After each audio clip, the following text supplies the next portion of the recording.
Good afternoon, everybody. If I could have everybody take their seats, that would be great. Thank you all for joining us today for our Town Council workshop on this day, July 29th. I'd like to call this meeting to order. Council, can I have a motion to adopt the agenda? Moved. Second. Got a first and a second. All those in favor, please signify by raising your right hand. Mayor, if I may, before you take the vote, so I was trying to get this to come on. I would like to amend the agenda to move public comment up to the beginning of the meeting, so that those who are in attendance who may not be able to stay here for 3 hours for the full discussion can be heard with whatever they may want to say today. There may not be anyone here, but that opportunity. So that's my motion, is to move public comment up to I guess 2B. Is there a second for that? What are we scheduled for? 1 to 4. Yep. Okay, all those in favor of the amendment to the motion, please signify by raising your right hand. Okay with it. Opposed? Okay, so then motion on the table to adopt the agenda as is. All signify by raising your right hand. Those approve. Opposed? 6 to 1. All right, again, thank you all for being here today. This is an exciting day for us to, as a community, to come together and discuss where we are going in terms of being leaders, not only in our community, but within the county and the state and the country in terms of addressing workforce housing. As stated just a moment ago, we're here from 1 till 4, so we ask that comments be quick and brief. We're going to go through the process of the presentation first, and then we will go through and allow those members at the table to speak and provide input as to their knowledge as to what's going on, and then we'll have council speak as well. So, one, we are leaders in the industry and how things happen, and that is part of the discussion today, is how we continue to be leaders and show leadership within workforce housing. We've got, obviously, there's some urgency within the discussion. We know there's a lot of growth that's happening off island.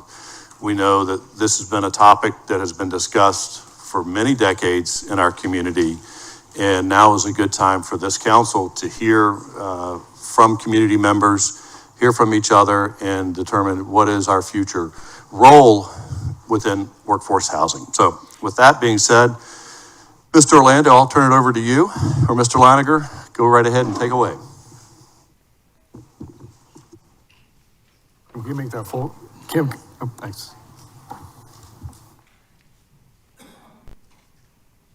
While Kim's doing that, Sean Leininger, Assistant Town Manager, Operations.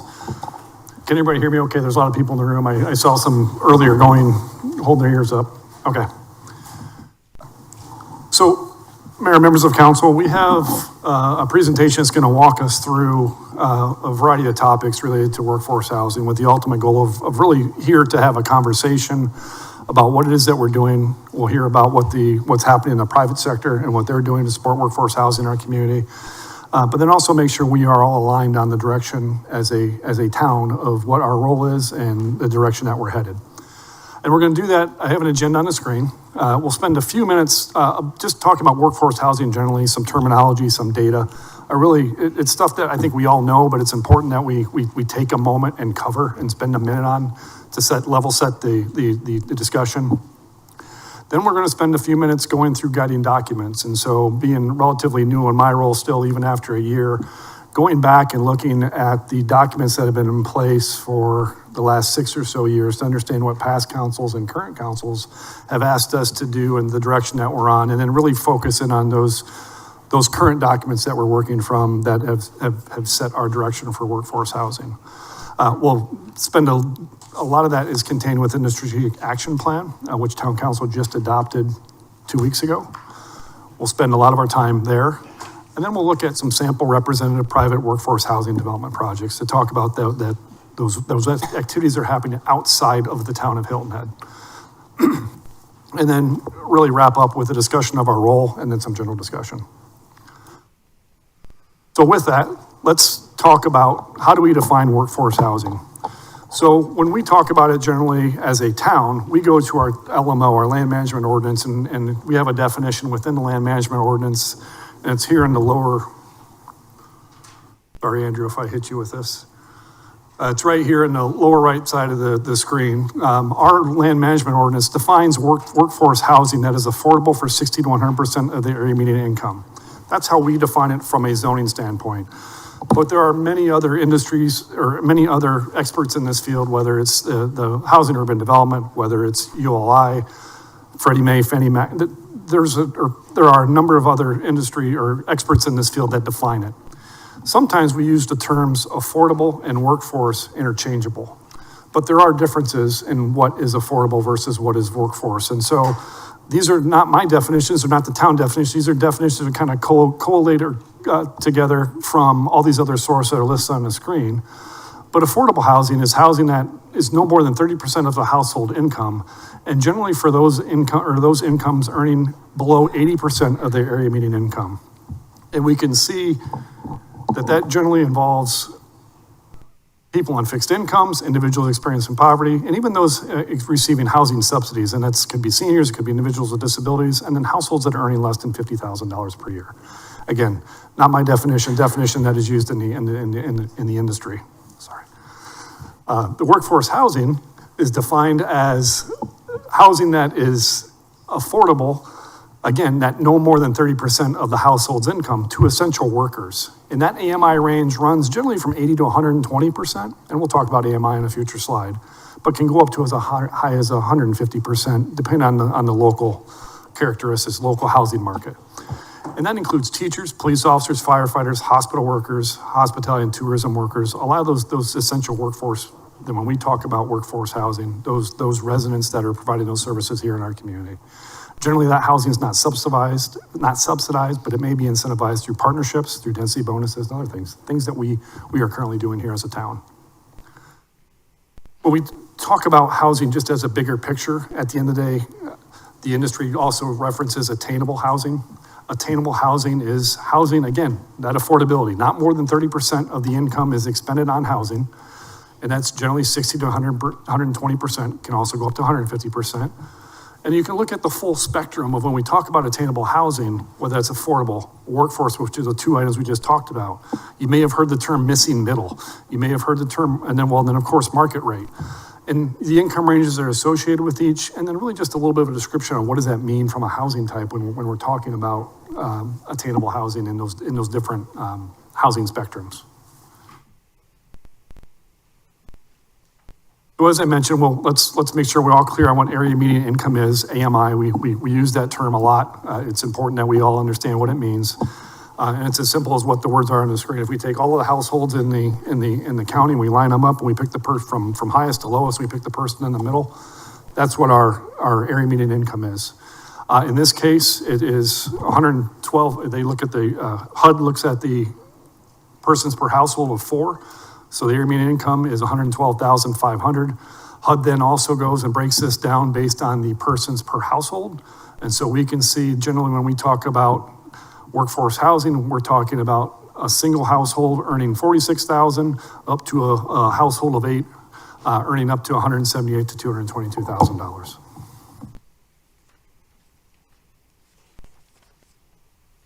To provide some data points on who we are as a community, this is some numbers that show us how many housing units are on the island. So there's just under 35,000 housing units as of the 2020 census. It's broken out pretty evenly between single family units and multifamily units. We of course have a number of mobile homes, around 1,200 mobile homes. And then there's also a measurement in there about naturally occurring affordable housing. And there's a number of factors that go into that, but basically naturally occurring affordable housing is that housing that exists that is generally affordable to the workforce. Again, using that 30% maximum income. And it also is really market driven, that's why they call it naturally occurring, because of its age, could be because of its location, but there's other factors that go into how you determine what naturally occurring affordable housing is. This is the number that we understand based on other sources, but it is a number that also we need to get a lot smarter about and understand what is that actual number. And we'll talk about some data points that we're starting to collect as a town so that we can get smarter and more intelligent in our analysis of the data. I also have on here the number of short-term rental permits. That's on here for a couple of different reasons. One, whenever we talk about workforce housing, whenever we talk about short-term rentals, we're always talking about each one of those topics together. They tend to get conjoined at the hip. And a lot of that goes back to 2020. We'll see on the last slide when we saw a rise in both the number of short-term rentals, but we also saw a rise in our housing prices. But right now there are, as of last year, I should say, there were around 77,158 short-term rental permits that were approved in the town. Based on current data that we're seeing for this year, we are right around that number. It's not ebbing, it's not moving too far up, it's not moving too far down. It's starting to equalize in the marketplace. And I'll take a little bit deeper dive on the next slide as far as the housing units and what the costs were. But as of December 2024, this was what the median sales price was for condos and villas and single-family homes on the island. I'm sorry, it'll be 2 slides before I get to that. Just a little bit more detail on on the short-term rentals. 1 in 5, 20% of our island is short-term rental. And this is really kind of highlighting, this is a slide out of our conditions and trends assessment that was adopted or approved in 2024. It really talks about what that trend has done over the last 5-6 years as it relates to the housing market. Again, workforce and short-term rental, they tend to be talked about together, so it's important to at least have some data points so we can all understand what each one of those are.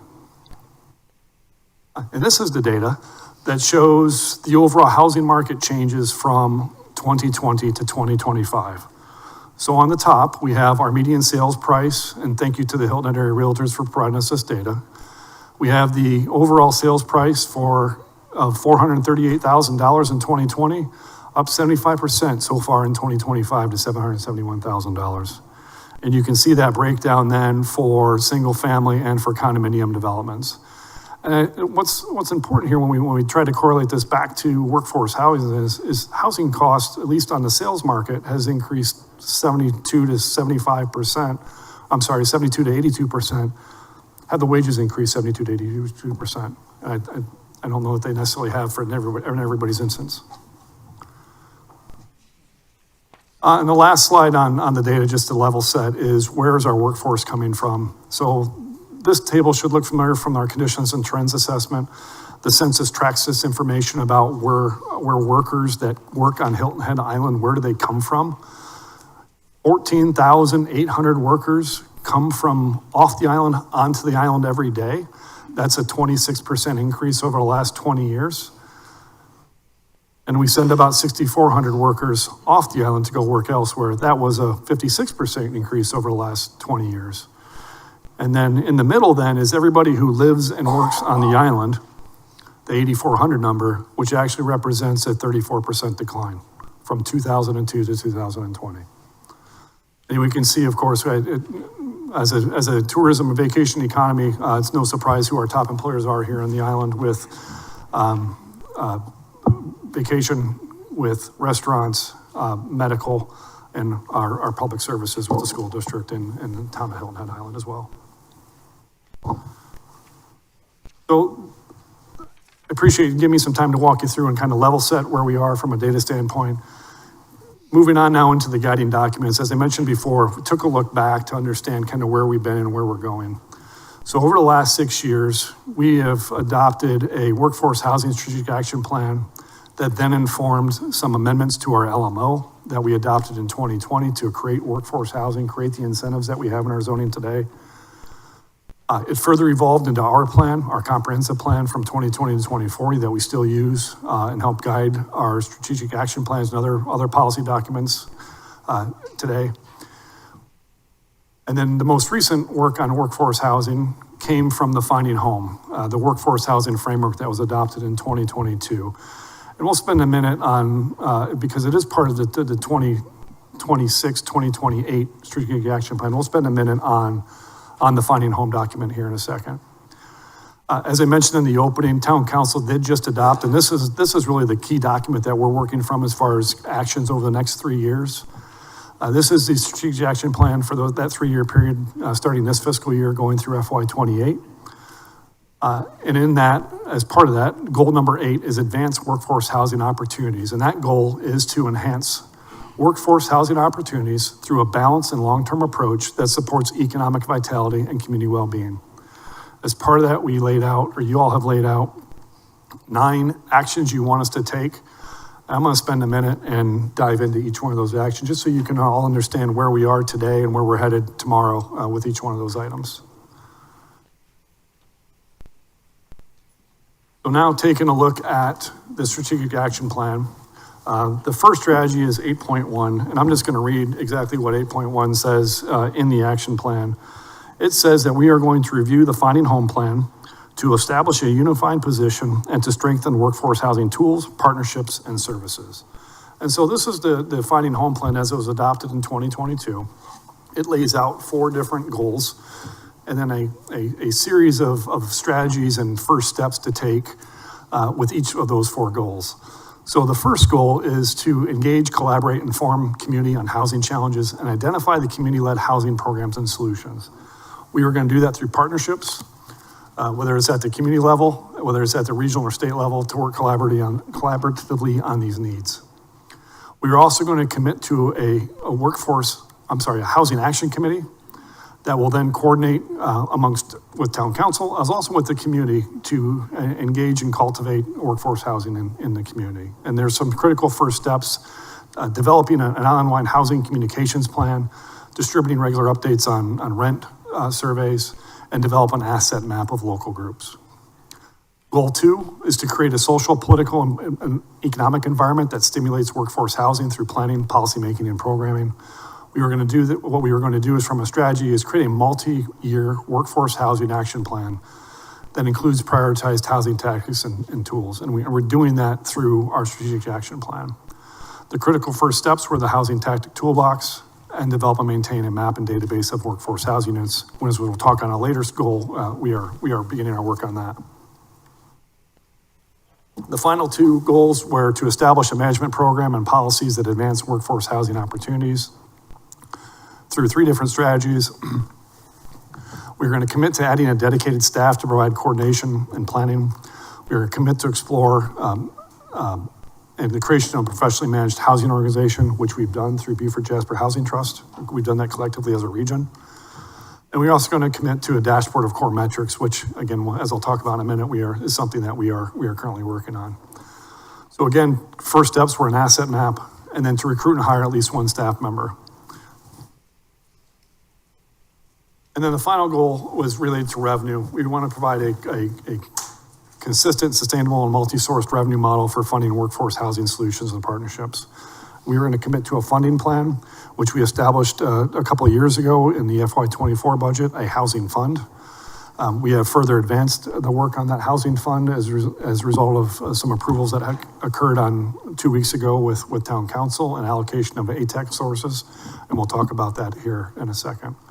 And those critical first steps are aligned with establishing that funding plan. So establish the plan, look at other sources to support workforce housing, and then establish a network, whether through local, state, and regional agencies.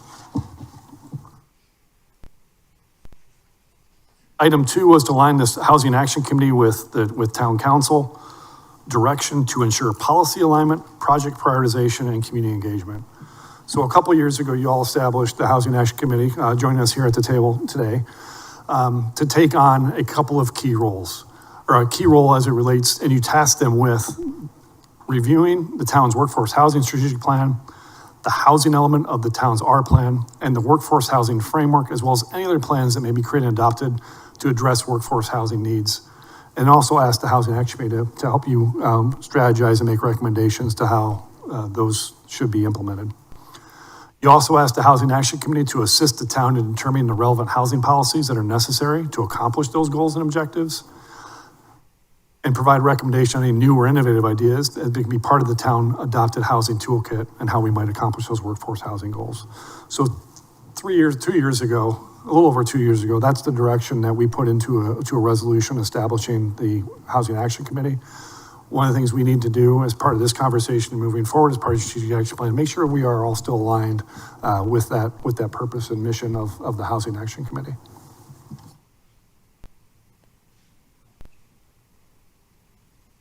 Item 3, or 8.3, is establish a workforce housing index to track programmed and naturally occurring workforce housing, to categorize affordability and attainability trends, and guide town council decisions. So this is a project that we are currently working on to provide mapping and a data-driven tool that help us visualize data and make sure it's interactive, it's user-friendly, it's understandable. Help us understand data points, but most importantly, also provide a count of where our units, workforce housing units and bedrooms are on the island and where they're located on the island. We have asked for some assistance from it's a company called RCLCO. This company worked most recently with the Urban Land Institute to provide them some data on a national level as it relates to housing attainability.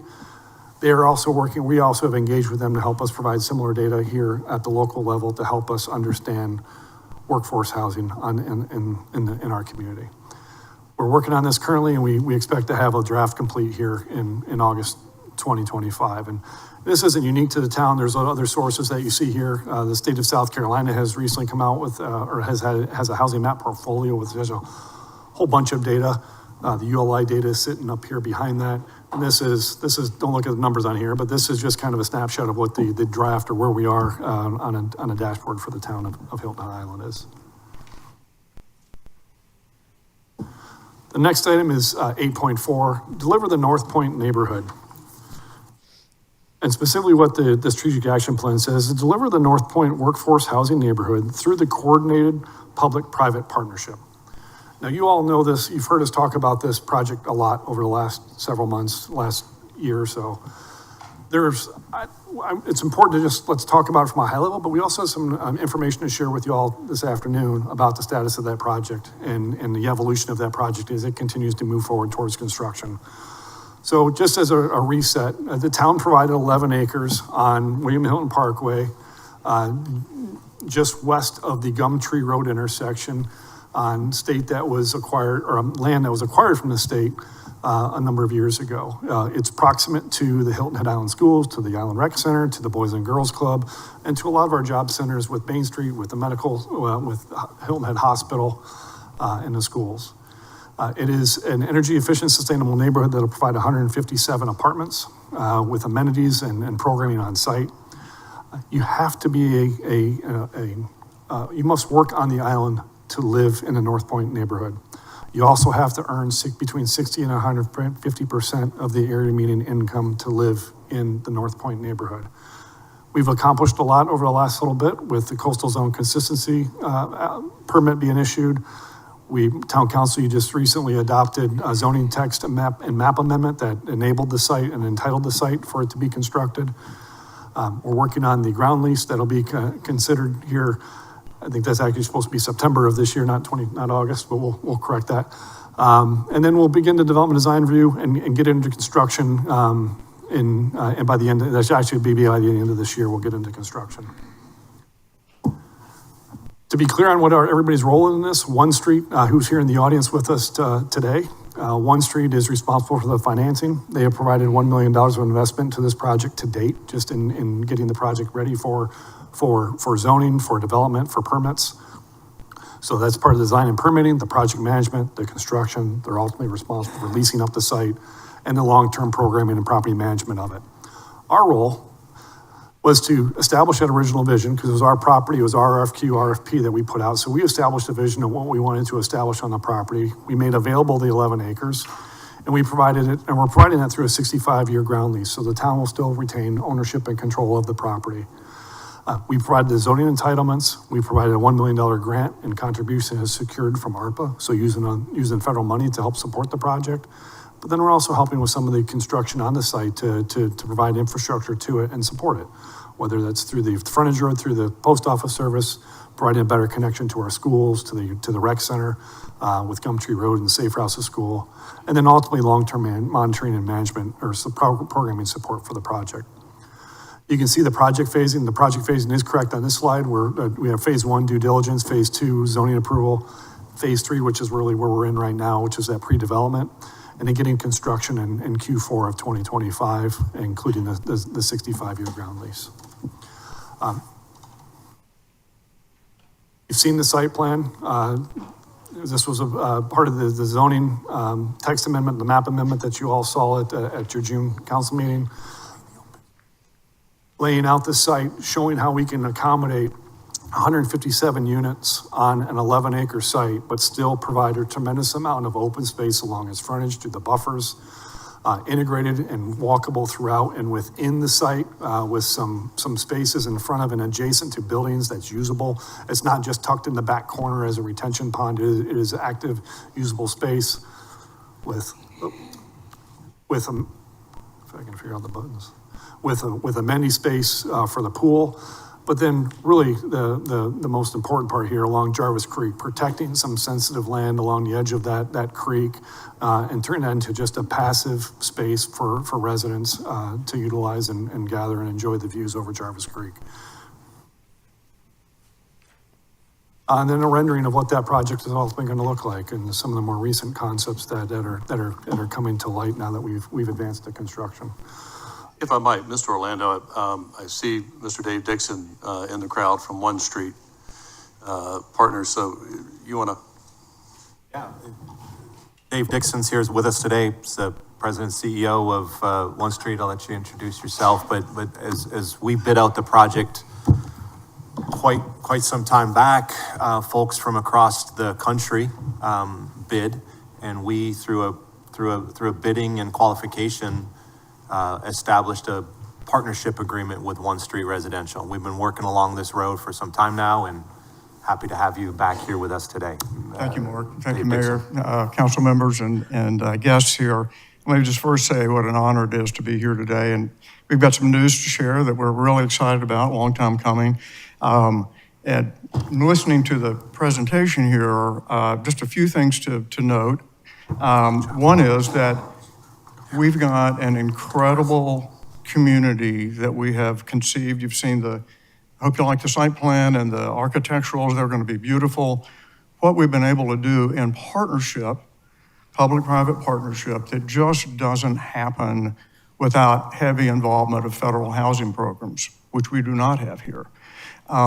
It is to create something very high quality that completely meets the high design, landscape, quality standards of this beautiful community, provides a place for both affordable and workforce. And just as a quick aside, oftentimes, this is one of the things that I talk about a lot when I'm trying to influence state housing agencies, that we make a distinction between affordable and workforce. Really, it's the same group of folks who need housing, work hard, support their families, and can't afford the housing they want, certainly at a high quality level.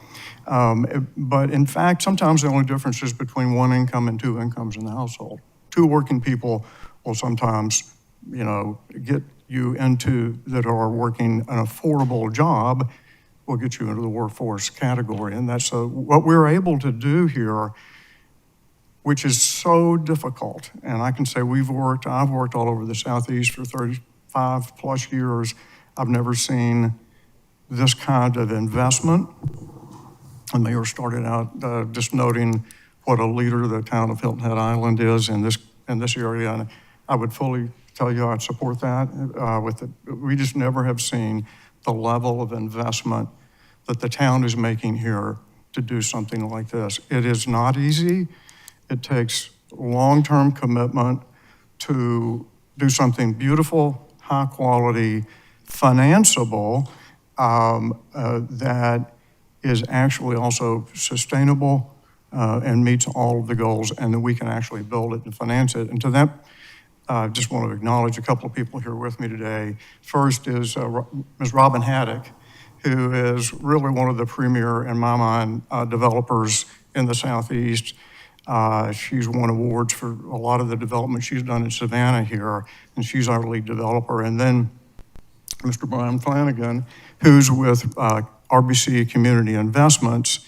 And we have just, in the past few days, executed a complete financing commitment with RBC Capital for the debt, all the debt and equity, closely underwritten. So it's not just an intention, it's a commitment that we're going to need to start construction. And we're planning now, we're on a closing track. So we're heading towards the start of construction in October, November.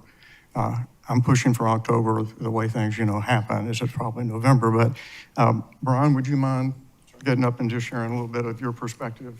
Sure. Yeah, thanks, Dave. Thank you, everyone, for having me up here. I'm Brian Flanagan with RBC Community Investments. I'm based in the Charlotte office. Obviously, we have a long partnership together with the town, just down the street, and we're excited to have this project, North Point, be our next venture into something exciting. We, definitely appreciate what you have done to address the housing issue on the island. A lot of folks are dealing with this all over the country. It's been unique here, so we are under, like Dave said, a commitment letter. We have started closing calls. We have third-party due diligence going. We have legal team going with the goal to wrap up our closing and kick off construction at the end of the year. So we've got our bank investor lined up. We also have a co-invest from RBC itself in the transaction. So we're excited to be at this point. Thanks. That's awesome. I just got to say, this has been, it started with the previous mayor, previous councils, and this has been 3 years, over 3 years in the works. And good things take a long time. Great things take a little bit longer. Thank you all for sticking through this as well. Really is a momentous day for Hilton Head in the Low Country. Right? And I would dare say the same for One Street and RBC. You've created a product that now can be utilized in other areas. And I've got goosebumps. This is something we've talked about for decades. Me too, Mayor. Let me just kind of close and say thank you.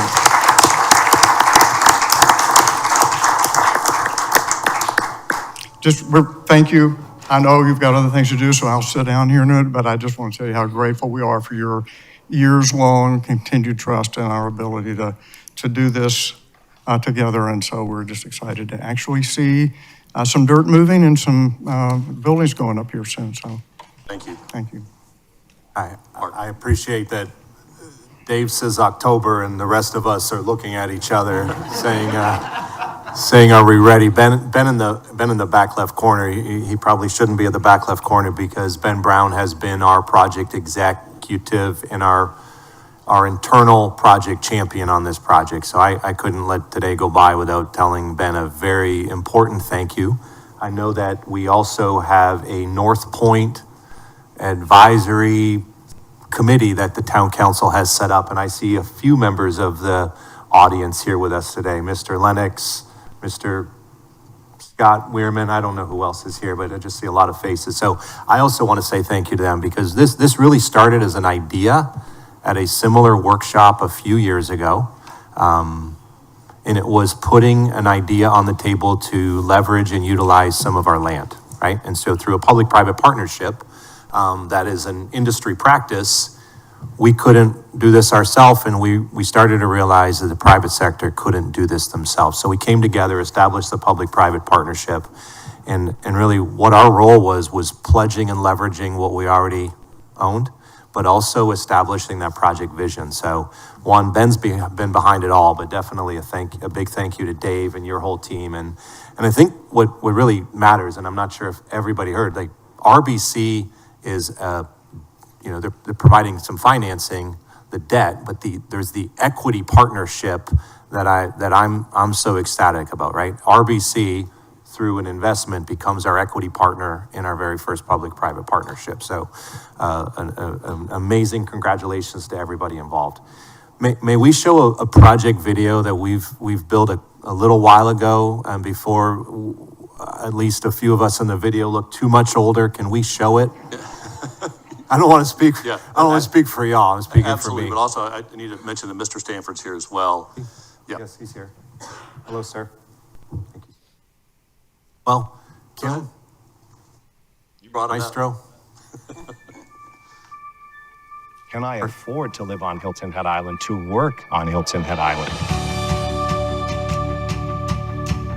So many communities now are involved in addressing the shortage of affordable and attainable housing. And yet, I know of no other community that's brought the resources together or the effort that the town of Hilton Head Island has to make this possible. For 35 years, One Street has been committed to creating workforce housing. I think we've learned a lot along the way over the years about how to do that successfully. Previous council came out with this idea, and council currently is taking it forward. So it really is a championship of council, right? To create a public-private partnership and utilize resources that we have within the town to make certain that we create an atmosphere that is one to promote health and wealth and growth, and just have the assets and the amenities here to create a fun lifestyle too. It's a site that the town acquired some years ago. The fact that we have the land to leverage and negotiate our outcomes with, right? Putting the land in here, receiving the federal grant, the stimulus money from COVID, the American Rescue Plan grant. We have $1 million earmarked. You have to work on the island to live at this site. We have 1, 2, 3 bedroom apartments for the wide range of incomes, from firefighters to nurses to police officers, but also those folks that are working in food and beverage and landscaping and all of those core, just primary jobs, but those core jobs at our island. We'll have the ability to create a boutique scale community with lots of green space, walking trails, sidewalks, amenities, community gardens, but also things that will help knit these residents together as a true community.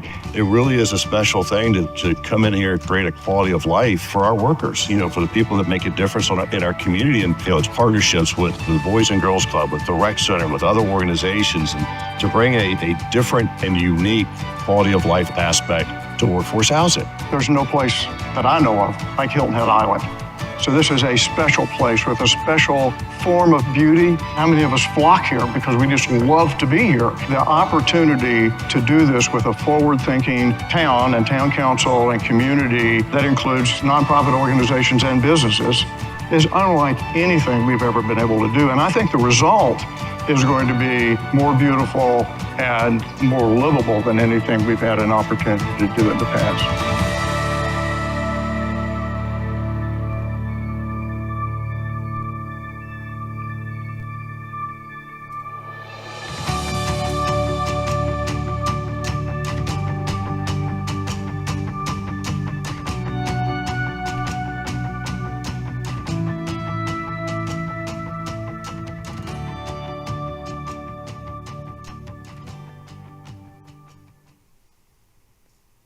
Thank you, Sean.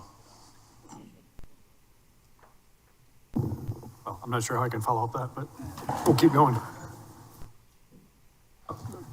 knowing y'all, it's like, what's next? So, or one in addition. So we're diving back into the strategic plan framework that you set out a couple weeks ago when you approved it. So as far as what's next is part of your strategic action plan, again, getting back to where we were headed.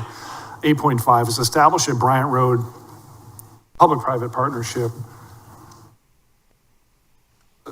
Establish a public-private partnership to advance the Bryant Road workforce housing initiatives. So this is what's next. This is taking the model that we just built with North Point and that project and extending that to a smaller site, a little bit different site, 7 acres of town-owned land in the Muddy Creek neighborhood that we acquired in 2023. This is, whereas North Point is a rental model, we are earmarking this as a home ownership model, looking with support for first-time home buyers. Again, following that sustainable, energy-efficient design and construction that we talked about with North Point, but also having mixed income, a mixed-use neighborhood. Maybe there's a commercial use in the neighborhood that supports ownership and supports first-time home buyers. Development partner will have a similar role, providing that first-time homebuyer support, building the mixed-use development, the community amenities, the neighborhood commercial, being sustainable and innovative. running that long-term operations. And then also, is there consideration for Habitat for Humanity of the Low Country or other nonprofit alignment as part of this project? And then the town's role is similar to North Point. It's that we have the vision because it is our property, it is our land. It's our RFQ and our RFP, so we are in control. How do we contribute land, or how do we contribute to land? How we provide permitting support, programming support? And then as part of your budget for FY26, we've already set aside $1 million to support the partnership, and we've set aside $1.5 million to support infrastructure investment in the neighborhood itself. So next steps are, we're going to spend, phase one is to provide, upon your direction, we'll release the RFQ and establish a short list of preferred development partners that we'll then bring back to town council. For phase two, we'll release the RFP to the preferred development partners. Phase three will award the RFP to the selected development partner and then negotiate a workforce housing development agreement for town council's consideration. And on the screen, you can see, you heard at a meeting, I said at a town council meeting not too long ago that we have studied this site to understand its capacity and what we can accomplish on it from an infrastructure standpoint, from a zoning standpoint. And this is some of that effort to help us understand how we can lay out a site, provide housing, provide open space, provide necessary stormwater infrastructure to help support the neighborhoods, help support the development itself, and what does that capacity look like? So this is some of our work that has led us to this point thus far.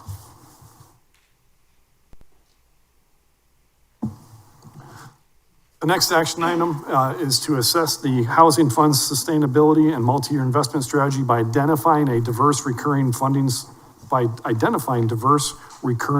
sources to implement town workforce housing priorities. These slides hopefully look familiar. They were taken from the FY26 budget presentation. So as I've already mentioned, the town does have a housing fund that is used to account for all of the expenditures, the revenues and expenditures related to the implementation of the workforce housing framework. Prior to July 15th, 2025, the funding sources came from transfers from state accommodations and ARPA funding. And we'll talk about what happened on July 25th here in a slide in a second. This is the budget document itself that you all adopted as part of the FY26 budget, showing those prior year transfers of about a $4 million budget for FY26. How we're going to spend that money over the next fiscal year. Many of these projects we've already talked about with North Point Public-Private Partnership, the $1 million towards that partnership, the Muddy Creek Neighborhood Stabilization we'll talk about in a minute, but as referenced, the $1.5 million investment that'll be into the neighborhood, the Bryant Road Partnership, $1 million, and then of course, our partnership with the Beaufort Jasper Housing Trust, our fees, and then how do we program personnel and operating expenses into that account? This provides just a little bit more detail of what I just said, kind of outlining how we spend the $1 million for North Point, the $1 million for the neighborhood stabilization plan on infrastructure improvements like roads, water, sewer, stormwater, supporting that partnership. Just provide a little bit more granular detail on the individual line items. As I noted on a couple slides ago, on July 15th, Town Council took action to amend our policies, our distribution policy, or create a distribution policy for ATAX. As part of that, because we are allowed to do so by South Carolina state law, Town Council did authorize the distribution of 5% of the ATAX programs, and based on our estimated revenues, that's about $600,000 in ATAX distributions to help support workforce housing initiatives on Hilton Head Island. It's important to note that this is in state law. That provision does have a shelf life, and that shelf life runs through December 31st, 2030. So this does provide us a revenue source at least until that point, unless council should change the distribution policy before then. The last couple items on the strategic action plan pertain to some existing programs that we have. Specifically, and I'll take 8.7 and 8.8 together because we've talked about them together for the last couple of years, using ARPA dollars to support the lateral sewer connection and the home repair grant. But basically what it says in your strategic action plan is that we're going to secure grant funding for the lateral sewer connection grant program to support infill housing, preserve legacy neighborhoods, improve water quality, and promote environmental health. Similar language is included for the home repair program in item 8.8, which is secure grant funding for the home repair grant program for income qualified households to improve safety, accessibility, and housing preservation.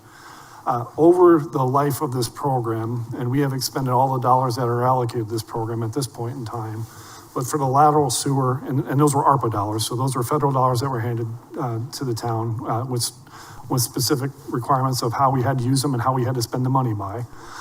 We were able to connect 35 households to public sewer that were previously on septic system. And we used about $370,000 to do that. We still have one additional contract that's out there that we had entered into contract prior to the end of the year that is in the process of getting completed right now.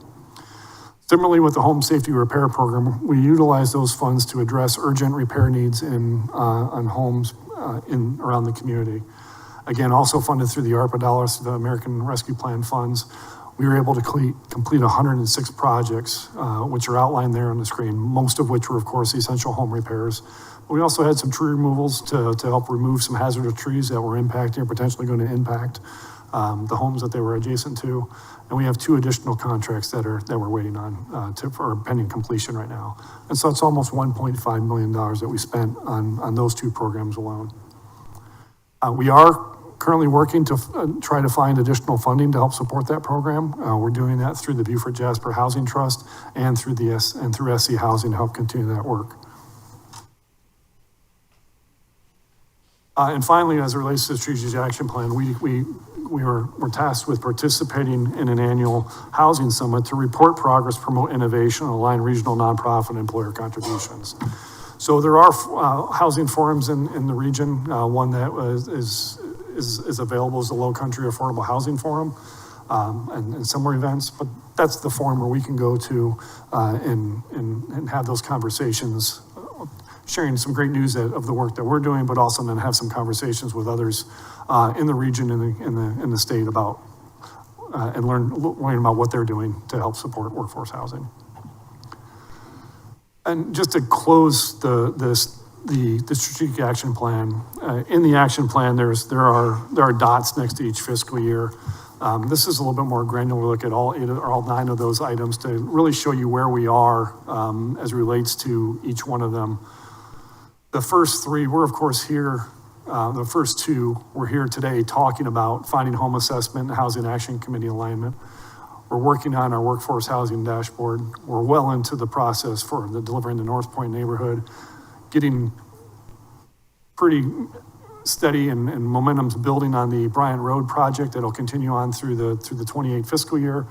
But then a lot of these other things are just ongoing work that we just have to do all the time to just make sure we have fund sustainability and that we have funding to support the program and participating in those summits. So I wanted you all to see, at least from a schedule standpoint, that we're not waiting until the end of FY26 to get some of this work done. We're getting it done right now as part of this meeting. There are a couple of additional town projects that are worth noting that are outside the strategic action plan. One is the Muddy Creek Stabilization Plan. For those not familiar, Muddy Creek neighborhood is located on a Spanish Wells Road. It is part of the Spanish Wells historic neighborhood. It was formerly known as Spanish Grove. This area boasts a number of Gullah Geechee businesses, long-term generational residents that really are core to that neighborhood. The study area that we're looking at includes Muddy Creek. It also includes the Oakview neighborhood, which is just on the other side of Spanish Wells Road. Muddy Creek is this outline, Oakview is in this area, but we're taking a look at those 2 neighborhoods as part of this stabilization plan. And what this plan is it's a community-driven initiative, and we're going to look at how do we enhance housing infrastructure and environmental resilience and public safety within the neighborhood. It's looking at long-term investments, and those investments are focused on a handful of areas that are here on the screen. housing, community development, public utilities and infrastructure, traffic, environmental resilience, parks and rec, public safety, financial sustainability, and cultural preservation. I'm not going to read all these to you, but this is some detail about what does that look like as far as action items as it relates to each one of those categories. And I'll note that, that those things that have an asterisk next to them, these are things that we're going to utilize that $1.5 million that's in the housing fund to invest in this neighborhood, whether that's on stormwater improvements in the community, working with the county and DOT on speed calming and pedestrian safety enhancements, building some of those pedestrian connections through the neighborhood, addressing some of the dark zones and overgrowth, and help support public safety in the community.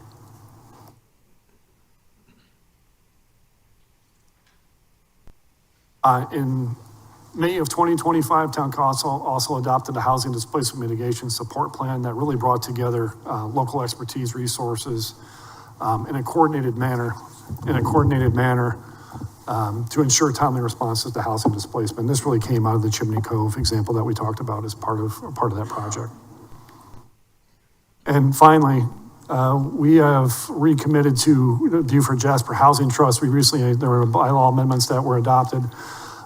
This is the trust that we are a founding member of. Their mission is to create and preserve workforce housing in both Beaufort and Jasper counties. They provide a whole host of services. They are really the experts in the room when it comes to some of these services in the region. And so we're working closely with, I think Mr. Hicks is here, Claude Hicks and his team, to really work closely and learn how we can partner better to help establish a lot of the common goals that we have between our community and that organization.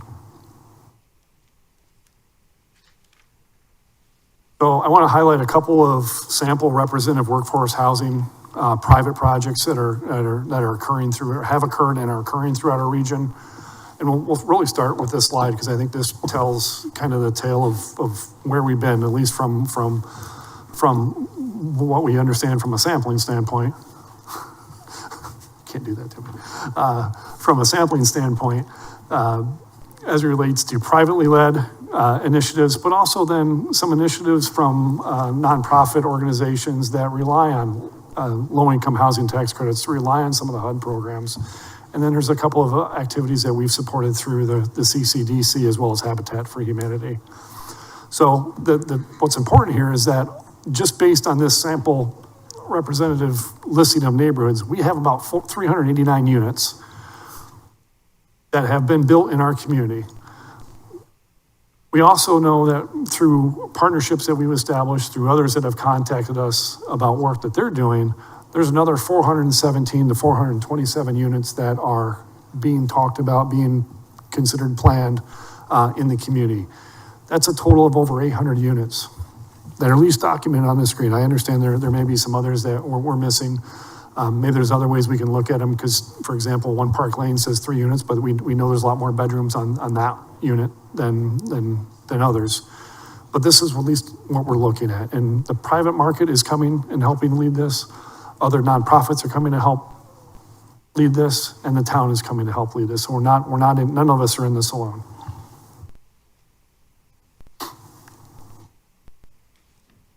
Just to highlight a couple of those projects, Novant Health, Hilton Head Hospital. This is a more recent project that is coming to light. It's a partner between Novant Health, Abode Development, and the Coastal Community Development Corporation, or CCDC. This is the redevelopment of 12.6 acres adjacent to the hospital, will result in 126 units through a multitude of different bedroom types that are on the screen. Again, very similar to some of the projects we've talked about with amenities, with open space, with connectivity, having income limits, having requirements to also work in the Hilton Head community. Earlier this month, in case you weren't aware, the Planning Commission did authorize the initiation of a zoning text amendment to the medical zoning district to help support this project. And we'll start to work through that with the Planning Commission, ultimately land in front of Town Council through your committee, and then ultimately Town Council for first and second reading. The CCDC has been another partner that we have worked with. They are working to increase the availability of homes in the region. Their efforts have really been in Hilton Head Bluffton, but also looking into the larger Beaufort County area. Town council authorized $600,000 in, I believe it was 2024 budget, to help support the acquisition of workforce housing units. And with those funds, they've acquired 14 units here on the island for approximately a total investment, taking that $600,000 and turning it into $3.3 million of investment. Same is also true for Habitat for Humanity. We have a partnership with them where we authorized $500,000 to help support workforce housing. Habitat took that money and acquired about 1.5 acres at the corner of Marshland and Oakview Road in the Muddy Creek neighborhood area that we're talking about. This is actually the Oakview neighborhood, but in that Muddy Creek neighborhood stabilization area that we talked about a couple of slides ago. And they're going to build 6 houses with 6 single-family for-sale houses for that project. Another partnership that we have is the Beaufort Housing Authority with the Sandalwood redevelopment. This is a 40-year-old housing project, public housing complex that has 80 units. What they're looking to do is demo that project, or demo the existing buildings and rebuild new housing. It'll be supported by HUD programs. The town doesn't have, the town's assistance in this program is really to provide technical assistance to the BHA, help them navigate zoning, help them navigate zoning and development review processes. And finally, the last topic is the discussion of the Hilton Head Island's role in workforce housing. And so through the course of this presentation, I've talked about what our role has been to this point. It's in public policy and establishing those guiding documents, those guiding action strategies. It's establishing a housing action committee. It's providing funding through the housing fund, through ATAX. Establishing partnerships like we have with One Street Residential, like we will with the Bryant Road RFQ, making capital investment through our CIP program every year, providing staffing to this. We obviously had a chief housing officer, that position is vacant. We're continuing to support the housing issues though through shared among staff with a designated contact.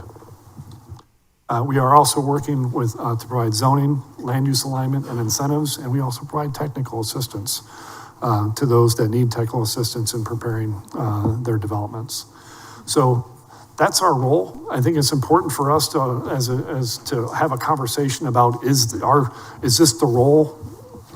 Are we aligned with the role? Are the policy documents aligned? Does this role align with the direction that we're headed? We believe it is based on where we are today, but that's part of the conversation here today. Mayor.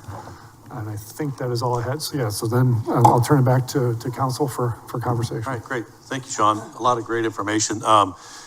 Before council comes in, I'd like to give the members of the Housing Action Committee to go around the table. One, introduce yourselves and to provide feedback from what you just saw and whatever thoughts you might have. And we'll start with you. Hi, I'm Sarah Jones-Anderson. I'm the Senior Vice President of Bridgeport Development. I've been on the Housing Action Committee for, I think, since 2022. Close. Close. Not prepared to be the first person to start this conversation about thoughts on the presentation, but Put you on happy spot. to be here and promise I will participate. Thank you. Alex Castellanos, and I've been a member of the committee since we got started, and obviously a lot of exciting things about happening around the island, and there's a lot of things to be done more for affordable housing, so glad to be here. Hi, good afternoon. I'm Sandy Gillis. My day job is the director at the Hilton Head Deep Well Project. And one of the seats on the Housing Action Committee is devoted to somebody who works in social services with the people that we are talking about when we're talking about who lives in workforce housing houses. My feedback from the presentation that Sean just shared is we actually have come a little further than I thought we have. There was a standing joke for a little while there on the Housing Action Committee that a more proper name would have been the Housing in Action Committee.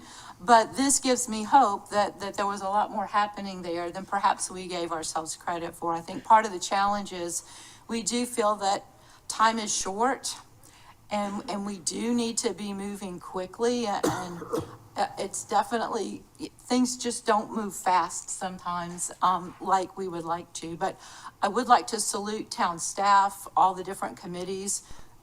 This shows that we have made great progress, and I think our challenge now is how do we keep this momentum going? How do we see people moving into these houses? How can we stem the loss of a lot of those NOAA homes, those naturally occurring? I feel like being here in the market for 40 years, a lot of places where me and my 20-something-year-old friends used to live are all short-term rentals. And I just feel like we've got some opportunities there that won't necessarily require knocking a tree down or doing anything different. Just how can we repurpose what's already here? So thank you for the good work that's being done, but let's roll the sleeves up. We got more work to do. Thank you. Janet Fontano. I joined the committee about a year ago. I'm a retired CPA, and my focus with the committee was to provide financial assistance information.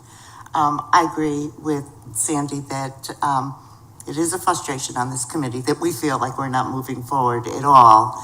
And this presentation gives me hope.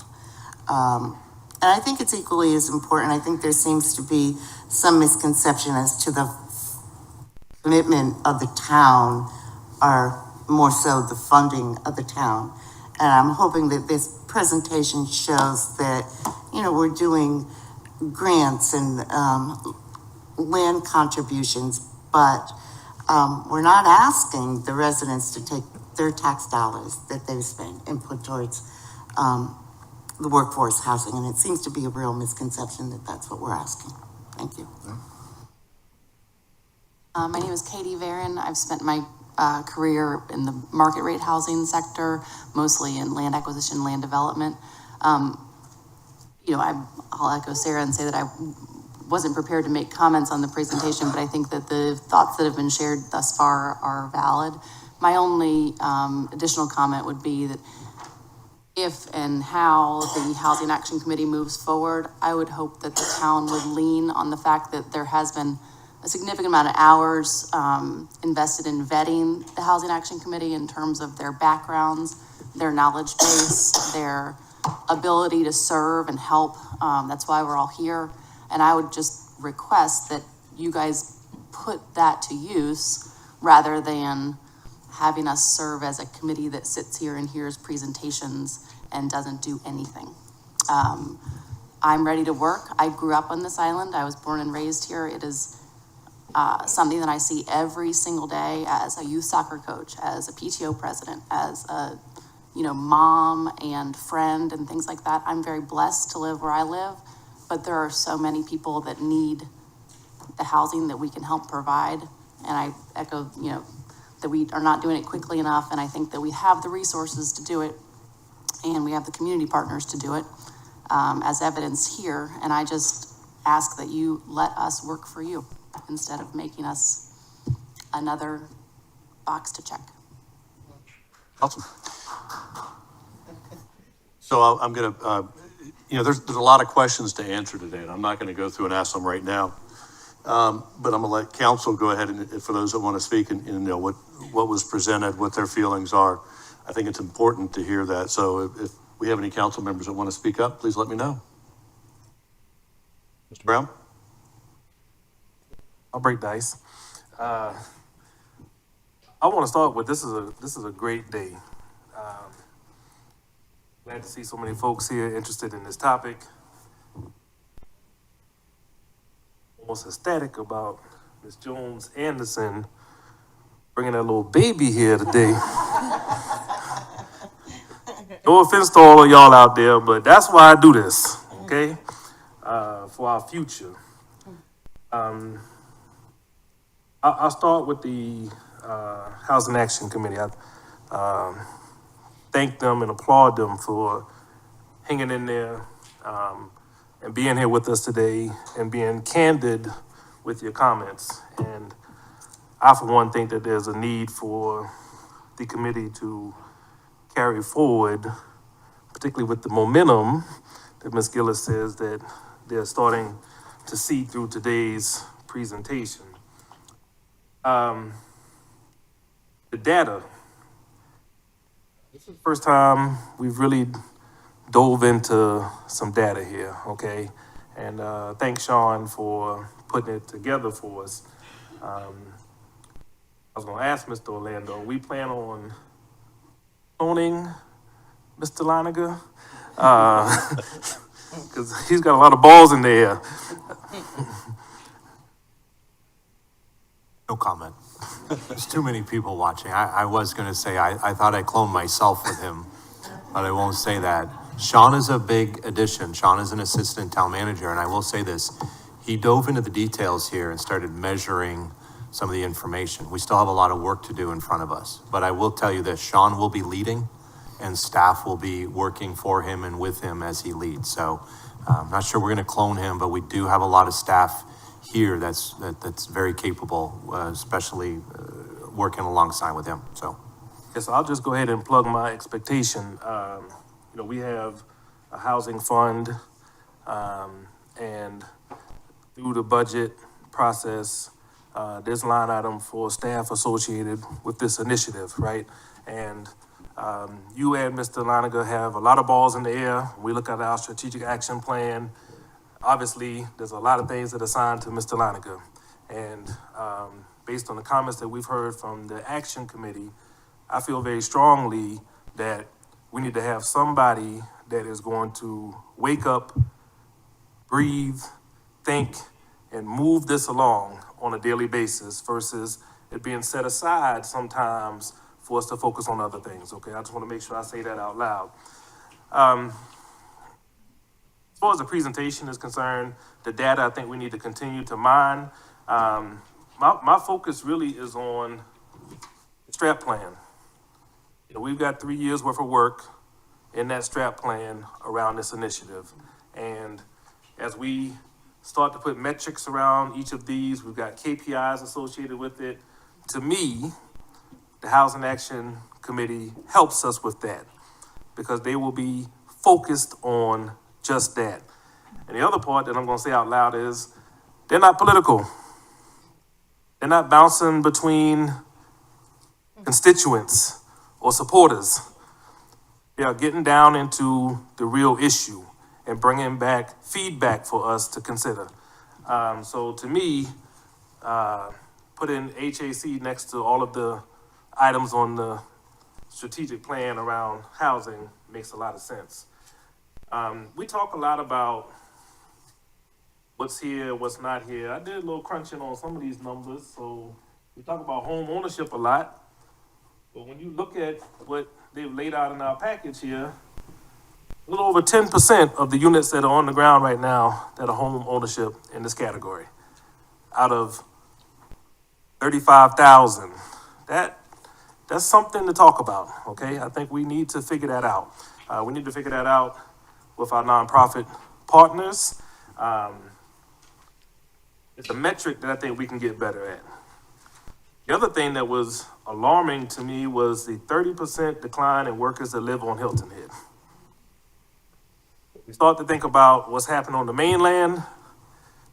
We've got to get ready to punch back. This is a competitive space. We need to be leaders as the mayor opened this meeting, okay? And again, I think that you bring forth a lot of out-of-the-box creative ideas with having people at the table that have expertise like the Action Committee. The last thing I'll say in closing, and I'm hoping I'm being very direct with what I'm thinking as far as directive is concerned. So we got great news from our partners from 1 Street. And I see Councilman Ames in the back as well. He served on that committee. And I got to tell y'all, those meetings were intense. Very much so, okay? And I appreciate our partners because they walked in the door with an open mind, knowing that this community had different expectations, okay? And they've responded to that. And,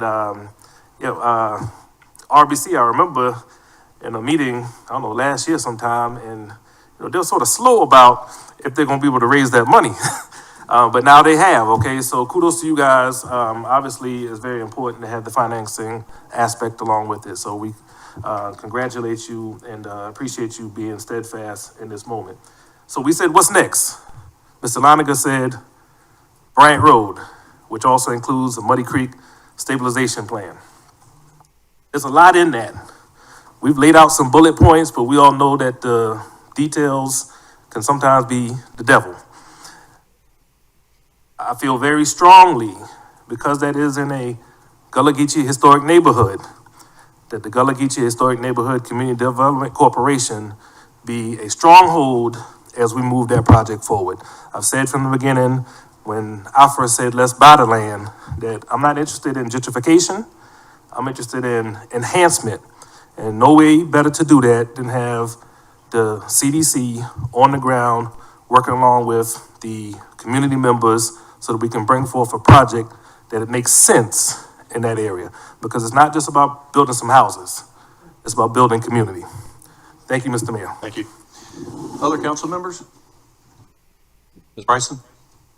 Thank you, Mayor. I agree with probably everything Mr. Brown just said, so I'll make that part simple. But I really appreciate the members of the Housing Action Committee being here today. And I especially appreciate, Ms. Barron, what you said. There's expertise here. We're not using you.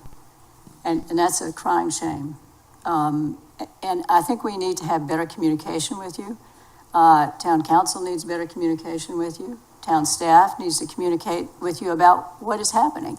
You heard some things today that it sounds as though you hadn't heard about before.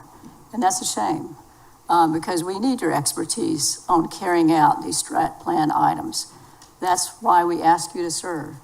And I hope you'll continue to do that. I do see a continuing role for the Housing Action Committee. That's what it's always been called. That's what it was called in the resolution adopted in 2023, not the Housing Inaction Committee. So I hope that we will call upon that expertise. If we're going to consider doing requests for proposals, requests for qualifications on Bryant Road, why can't we have your input? I think that would be valuable. If we're going to be developing a stabilization plan, then why can't we have your input? That would be valuable. We have other folks who are working on that. I see it's part of the Marshes District Plan, and I'd like to know from staff a little bit more about the proposed schedule and how the Housing Action Committee can be involved. And I agree that the Gullah Geechee CDC should have a seat at that table as well, because it's too important for our community to not have the kind of expertise that we have right here at our fingertips, and we need to use them. So we need to look at the vacancies on the Housing Action Committee and to fill them. And we need for the Housing Action Committee to continue to meet and to address the items in our strat plan. That's what they're there for. That's what we need to have them do finally.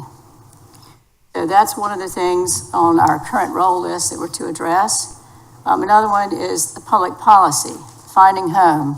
I like the framework of finding home. I frankly don't see a need to revisit it. I want us to use that structure. We use that to come up with our strat plan. We use that to come up with Housing Action Committee. So I don't want to go back and wordsmith finding home. Strat plan, I've already talked about that. Housing Action Committee, I talked about that. Funding. I've supported the housing fund from its inception here. And I've supported even more ATAX money, as you all know, to spend on workforce housing. But I'm glad at least we have some. And I see some needs to put that to use. Public-private partnerships. I've always said that no one can address housing needs alone. And I think that we should all agree that we have a housing challenge here on the island. It's everywhere. Everywhere you look, everyone you talk to in the community says there's a housing challenge here. Folks define it different ways, but I think we can all agree we have a housing challenge and we need to do something about it. So Housing Fund helps out with that. Public-private partnerships. I've said also, no one can do it alone. The private development can't do it alone. The town can't do it alone. It takes a menu of opportunities to address housing challenges. Capital improvement project investment, we're doing that. We have some money set aside for Bryant Road and Muddy Creek, so we do have that set aside. Staffing, as I said, I agree with a lot of what Mr. Brown said. I hope that the town manager, I like Mr. Leininger, that's why they make me sit beside of him. He's already addressed all my questions, so anyway. But I'm going like, I like sitting beside of Mr. Leininger, it makes me look good. especially when it comes with a lot of data and information and ability. But I hope we do look for someone to be a dedicated staff member to help Mr. Leininger and the other staff. We have wonderful staff here, and I appreciate all their work and everything that they do. Then the zoning incentives, we do need to take a look when we're looking at the LMO amendments, because we have incentives in there, but they're not delivering. And so I've said before that I think that the market that might be there to look at developing housing with incentives, that our earmarks are not quite right. I don't know what to change, but I think we need some advice from folks. And I'm glad that the Realtors Association is here to listen to this discussion, because I think they can help us to look at that. And the Home Builders Association can help us to look at that and say, here's where you're missing the mark in your incentives in your LMO to be able to produce workforce housing. Finally, technical assistance. I think we ought to continue to do that. We have wonderful staff here that look at permits and look at site plans and help to provide some guidance. And I think we'll continue to do that, and I support that. So, Mayor, I hope I addressed what's on the list. Thank you. Other comments from council? Ms. Donner? So the presentation really did a great job of laying out all the work that's going on. And I think the big takeaway is there is a lot going on. And I'd like to make sure that we stay focused on those items because it's going to take a lot of work from not only town council, but more importantly from our town staff to execute on all of these items. You can see how much additional units will be associated with that, and some of them weren't even listed, like Novant, coming up, Sandalwood as well, if they expand the number of units, et cetera. So the opportunity for housing units is even more than what's described here. So I don't want to lose sight of the strategic plan, focusing on that and getting those items done, because it's also very exciting for people to add new items onto the list, but I don't think we want to lose sight of what we have decided on as a council are our top priorities. The second takeaway from the presentation is, in my opinion, there's a big missing, and Ms. Gillis brought it up, and it's short-term rentals. Workforce housing has been an issue and a concern prior to the pandemic and after the pandemic. And I would say that even though we've made some progress with some workforce housing units, we are in worse shape now than we were prior to the pandemic. And I believe one of the reasons is short-term housing. When you have an increase from 3,500 to over 7,000, think about those 3,500 units and who were the people that were displaced from those units going to short-term rentals. Those were, now some were being built, and I think it's a very small number that were being built that added to that. But most of these were current housing where people and families lived or people rented or owned. And so I think we need to take upon ourselves to take a look at that as a way to provide more housing, because I see this as a housing issue. So I don't know what the answer is for that, but I think it's something that we have to look at. And when people push back on me, I say, well, without anything in place, how would we feel if we woke up 5 years from now and we had 10,000 short-term units? How would we feel about that? And without any type of program, that could be a reality someday. So it's a very controversial topic, but I think it's one that we need to take on in regards to overall housing. Thank you. Mr. Desmond? I fully agree with my colleague here, and I agree with the rest of them in general. I can almost say 100%. So, putting together a program to do such a thing that we're have accomplished already, and we're trying to accomplish, you gather experts, and I feel like that we have what we need in this room to obtain our goal and what we're really trying to do. I seconded this motion earlier to listen to the speaking prior to our meeting, and I would have really liked to have heard what people had to say so that we could actually formulate our conversation to the comments. So I look forward to hearing what everyone has to say. Everyone here is an expert in their field. I mean, the room's full of experts and a lot of talent. And the people in this room probably know it, but the people watching, the town of Hilton Head has a world-class staff, and they do a bang-up job for us. And this is only one item of many items that they're working on. But I really look forward to hearing what you have to say and following up on it. And the presentation kind of enlightened me a little bit we know this is all going on, but when you put it all in at one time and present it, and it takes quite a few minutes to present it, that means there's quite a few things going on, and I really appreciate that. Thank you, Sean, and thank you, Mark. Thank you. Mr. Alfred? First, I want to thank Mr. Leininger and his staff for the report that they put together for today. It's exhaustive, it's thorough, it's creative. I was really very impressed with the work that was done.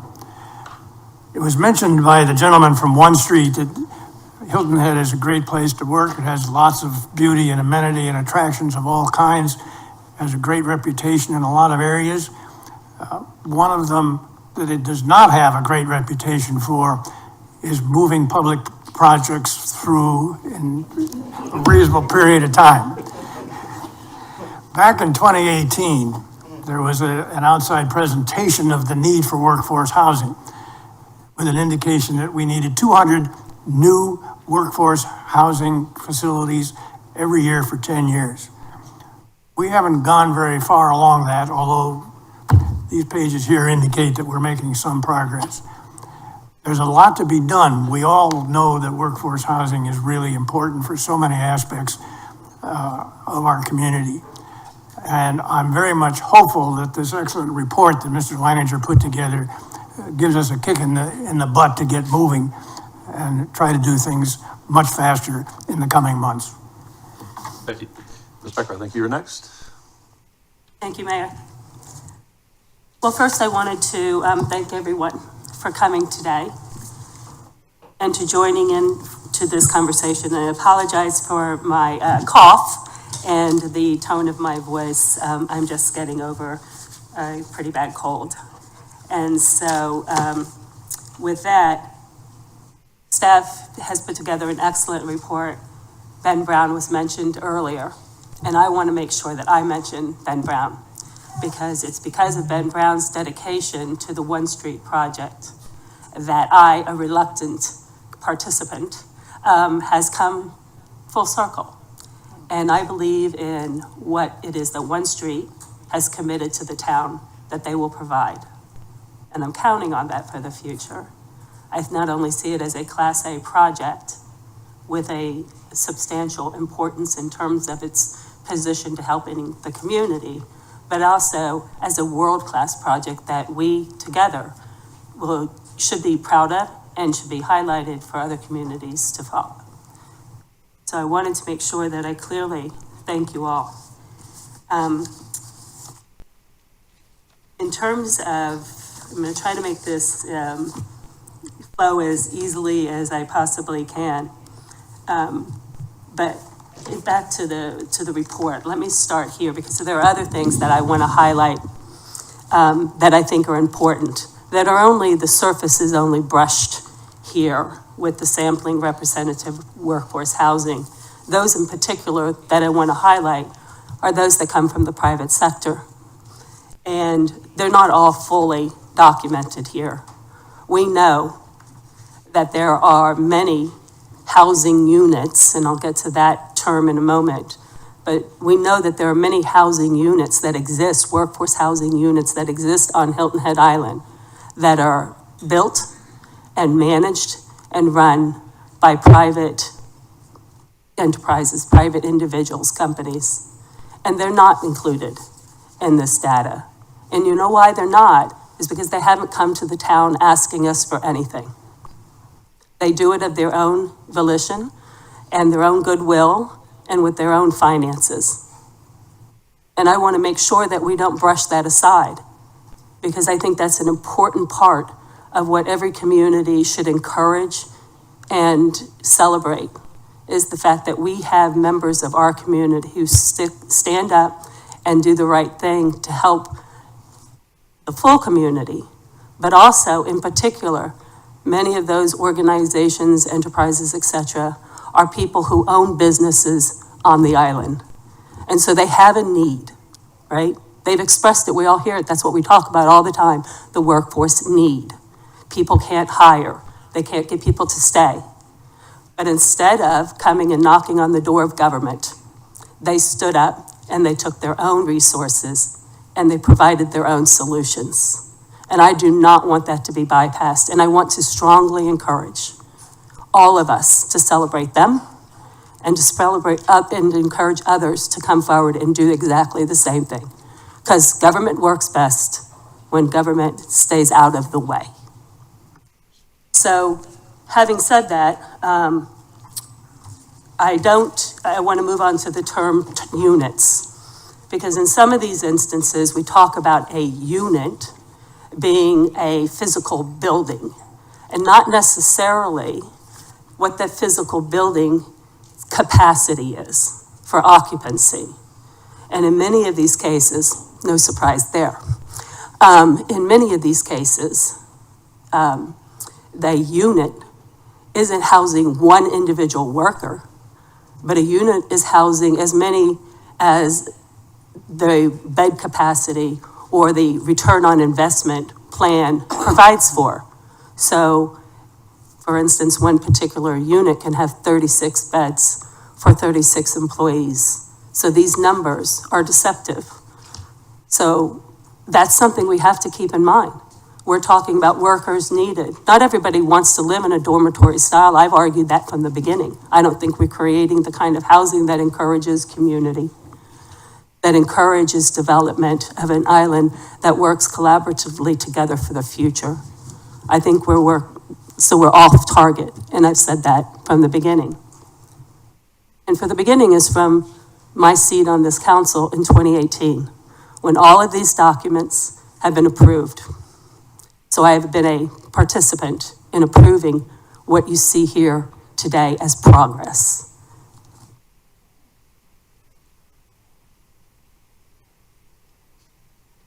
Please don't lose sight of the fact that we're looking at people, and we're looking at employees, and we're looking at housing on the island of all different types and levels, those who want to live in a dormitory style to those who want to live with their families and generation.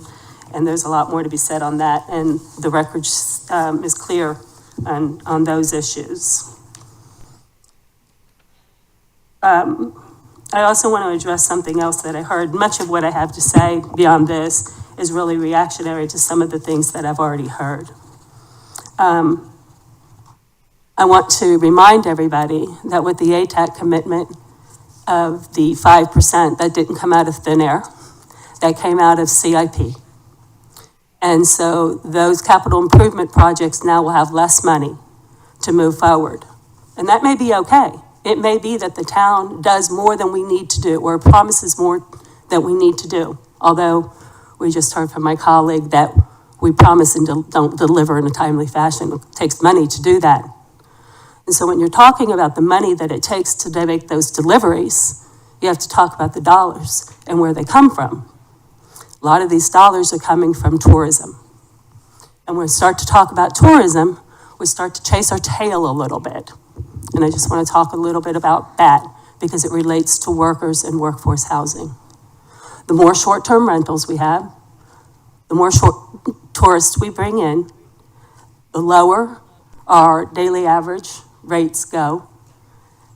But more people that come in, more employees that are needed, more businesses that say we don't have enough employees because there's nowhere for them to live and there's that many more people that we have to service. See the vicious circle we get ourselves into?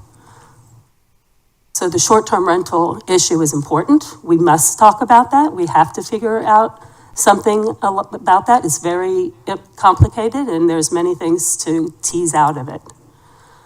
We also have to talk about the amount of people with the tourists that come on, the services that are needed, and how much we can actually pay for. Part of this becomes an addiction to the ATAC dollar, right? We need more money to put into housing, we need more money to put in CIP, we need more money to put into these things, and we can't get that money unless we drive more tourists on, so we have to have more rentals, and we have to have more businesses to service them, and we have to have more employees, and we're stuck in a quagmire of getting nowhere, but further and further into the problem itself. So this isn't a housing problem. This is a multi-layered problem and a reality check that I think we all better need to focus and have a discussion about. The progress is substantial. I'm proud of it. I'm proud to have been a part of it. I'm proud of my former colleagues on this town council and former mayor who started. We talked a little bit, I had a little bit of, I heard a little bit about political standings, and that's why we need a housing action committee. Well, this is political in nature, and the 7 of us that sit up here were elected, and the policies that are created have to come through us, and they have to be vetted, and they have to be understood, and they have to be corrected where corrections are necessary to make it a finer project. That's our obligation, and the only one held accountable to that is the 7 of us. Therefore, I strongly feel that a housing action committee, even with the expertise that they have, is a resource, just like as my colleague, Councilman DeSimone said, exists in every one of you sitting here, everyone listening, and anyone paying attention later, and anyone who lives on this island. We have resources like no other community. Each and every one of you are experts, are successful, and I'm proud to be among you, and I'm proud to serve you. But we're held accountable. I do not need, or do believe that we should have, a housing action committee who is part of our decision-making process. That's our roles.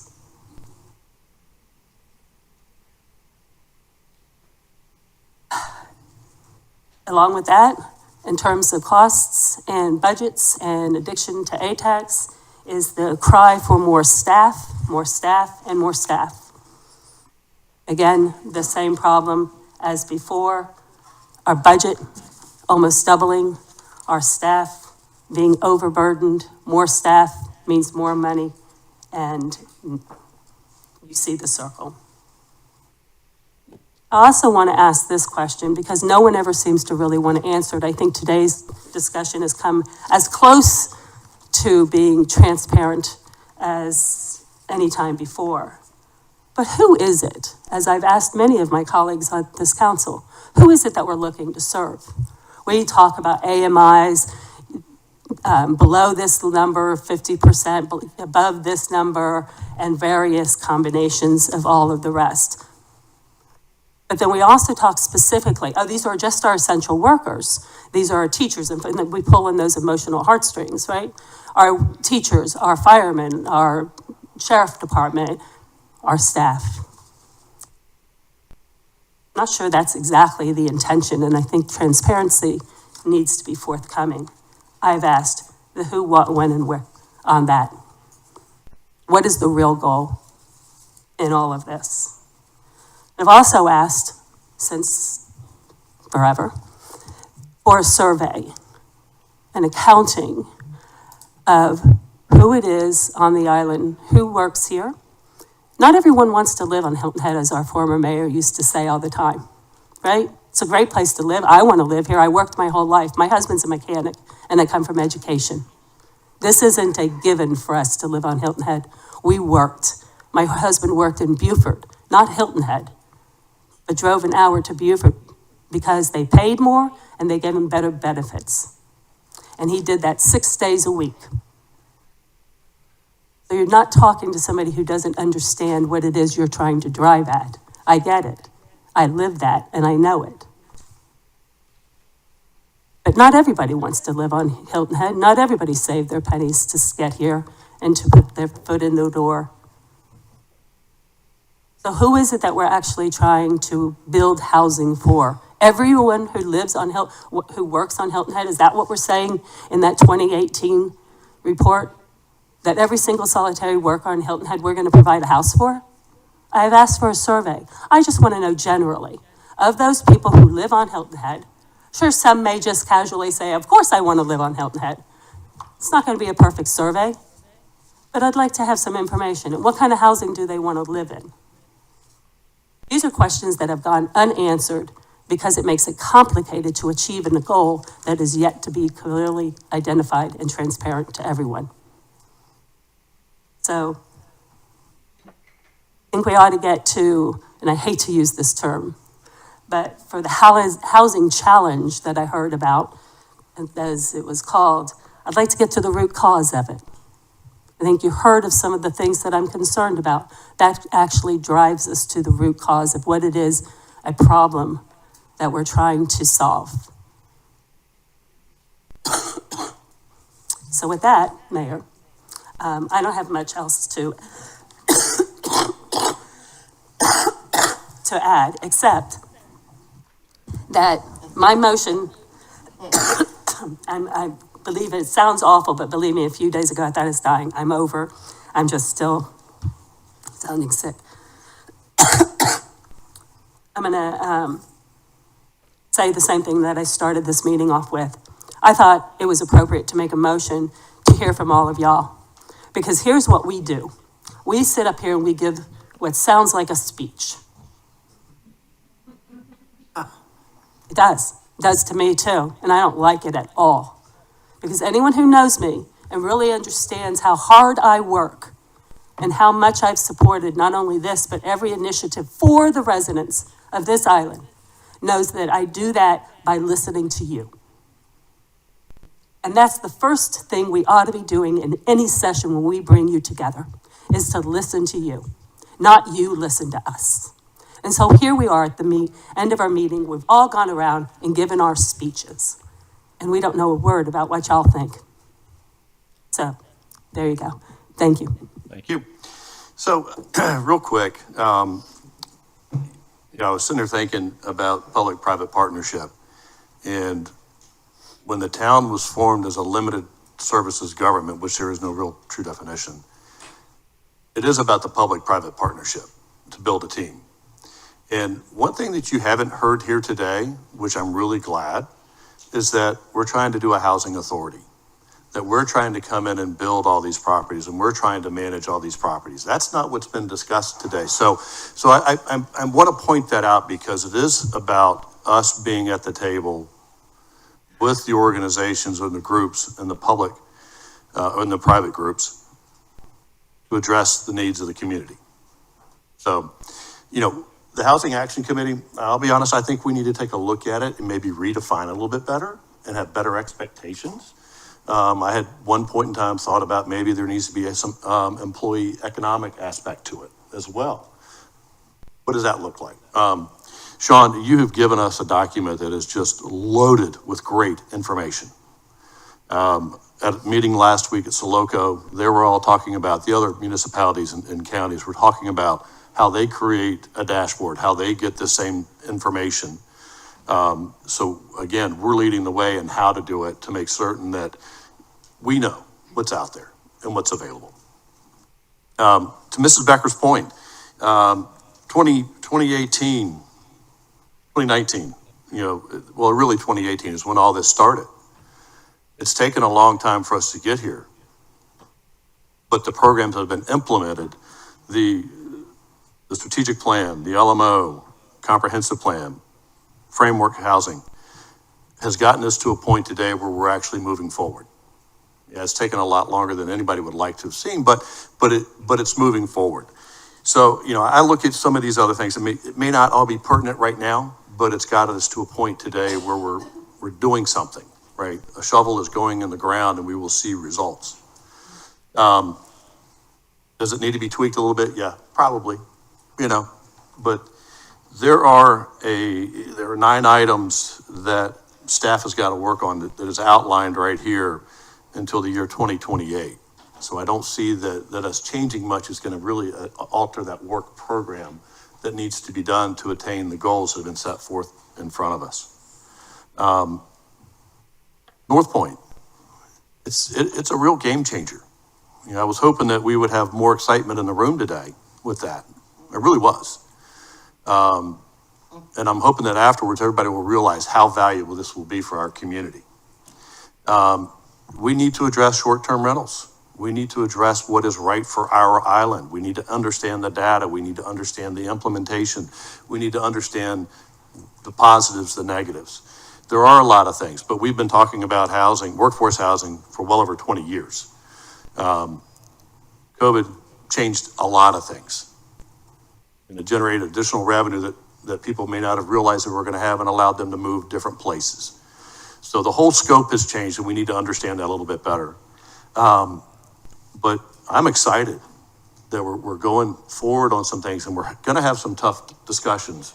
You know, we're going to talk about short-term rentals and how that affects the markets. And we need to have other people at the table to have those discussions so that it is vetted properly, right? What's the economic impact? How does it affect our revenues as a town? How does it affect the property taxes of the residents? So there's a lot of pieces to this, but boy, are we in a great spot right now than we have ever been, I think. A lot of growth coming off the island, and we're addressing ours. We're addressing our workforce. We're addressing our businesses. We're addressing our quality of life. So not to go on a speech or anything, but I just want to point out a couple of things just to kind of drive it home a little bit, that we're doing some great things. We've got work to do, obviously. We need to hear from y'all, obviously, but we're going to always listen to each and every one of you and, you know, formulate the opinion. Mr. Brown said, you know, we all have constituents and supporters and all that, and I hear both sides all the time. Doesn't mean one's right, one's wrong.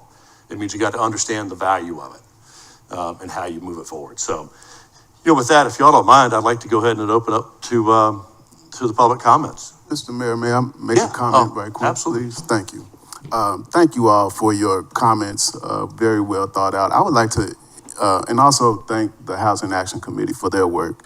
I would also like to encourage this council to move forward with these workforce housing initiatives, because without the public-private partnerships, these are very difficult numbers to make work. Thank you to One Street and to RBC for your commitment to the community.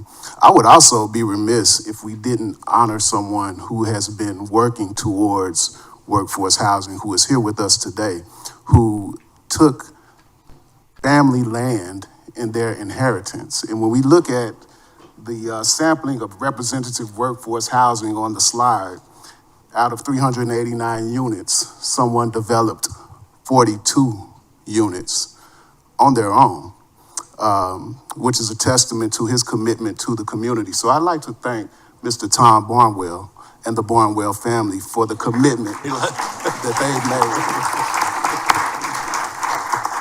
Thank you, Mr. Barnwell, for paying your tithes to the community, because that represents roughly 10%, a little better than 10% of those units that have been developed. So I agree that this is a monumental task, but he set the groundwork and laid the framework for us to follow. So thank you so much for that. Thank you. So Kim, do we have anybody signed up to speak on? We do. Yeah. Mayor, before you begin, can I ask a quick question? So it's 2:45. I think we're scheduled to be done by 4. Yep. Is that correct? That's correct. And I know there's a number of people, they've got 3 minutes. I apologize for that too, but you've got 3 minutes. Would it be okay, time allowing, that we come back and we actually have a discussion after we've heard from people? Absolutely. Chester Williams. May we ask the experts speaking questions? It is a workshop, not a council meeting. I'm just trying to gather information. Sure. And they may have something that, Okay. thanks. Dave Ferguson.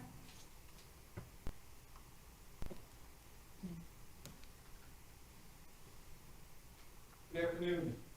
I'd be remiss if I didn't, here's some comments that after hearing from several of you, I'd be remiss if I didn't say, shame on some of you elected officials that continue to limit our ability to speak. And when we speak, I think Sarah Logan, you're right, we should, the residents should come first in every question. I'm not a housing expert, I'm a leadership expert, a leadership coach. And I spend a lot of time helping people and organizations find balance with issues like workforce housing. Today I want to talk a little bit about how I believe we can bring balance to one of the biggest challenge, workforce housing. Everybody's talking about it. I don't oppose workforce housing, but this town government role should be limited at best. Limited at best. This is not a government issue. This is a leadership issue. And leadership doesn't just live in town hall. It lives in boardrooms, construction sites, restaurants, and storefronts across the island. And some of them have led quietly. We didn't talk about that much today. Right now, the very people who keep Hilton Head running, our servers, our teachers, our nurses, our first responders, can't really afford to live here. It's an island. It's tough to afford to live on an island. I've lived on several. And that should concern every one of us, because when the workforce leaves, so does the quality of service, the continued of care, and the spirit of this community. The town shouldn't be leading these conversations, and that movement that needs to take place. The private sector, our local businesses, developers, and employers should and must lead the way. Organizations like Hilton Head Bluffton Chamber of Commerce, which we talk about a lot at town council meetings, have the power to rally the business community and drive this investment. But where are they in it? Our largest businesses and their leaders, who rely heavily on year-round staff, must continue to move from advocacy to action. That means putting real capital, real partnerships, and real projects into motion. Business owners and partners, it's time for you to view workforce housing as part of your long-term business strategy and not the strategy of the town of Hilton Head. Because if staff can't live nearby, your operations will eventually suffer. It's not the town's job to do this. Developers, come to the table with community-centered proposals. Share responsibility in preserving the island's character while creating space for its people. While the town should be included in these conversations around workforce housing, the town should not be leading these conversations. The chamber, local business owners, and developers should be. We need balance. We don't need more studies, plans, consultants, and committees and expenses. We need action. Thank you. Thank you. Just a quick reminder, state your name and address, please, when you come up to speak. Sandy West.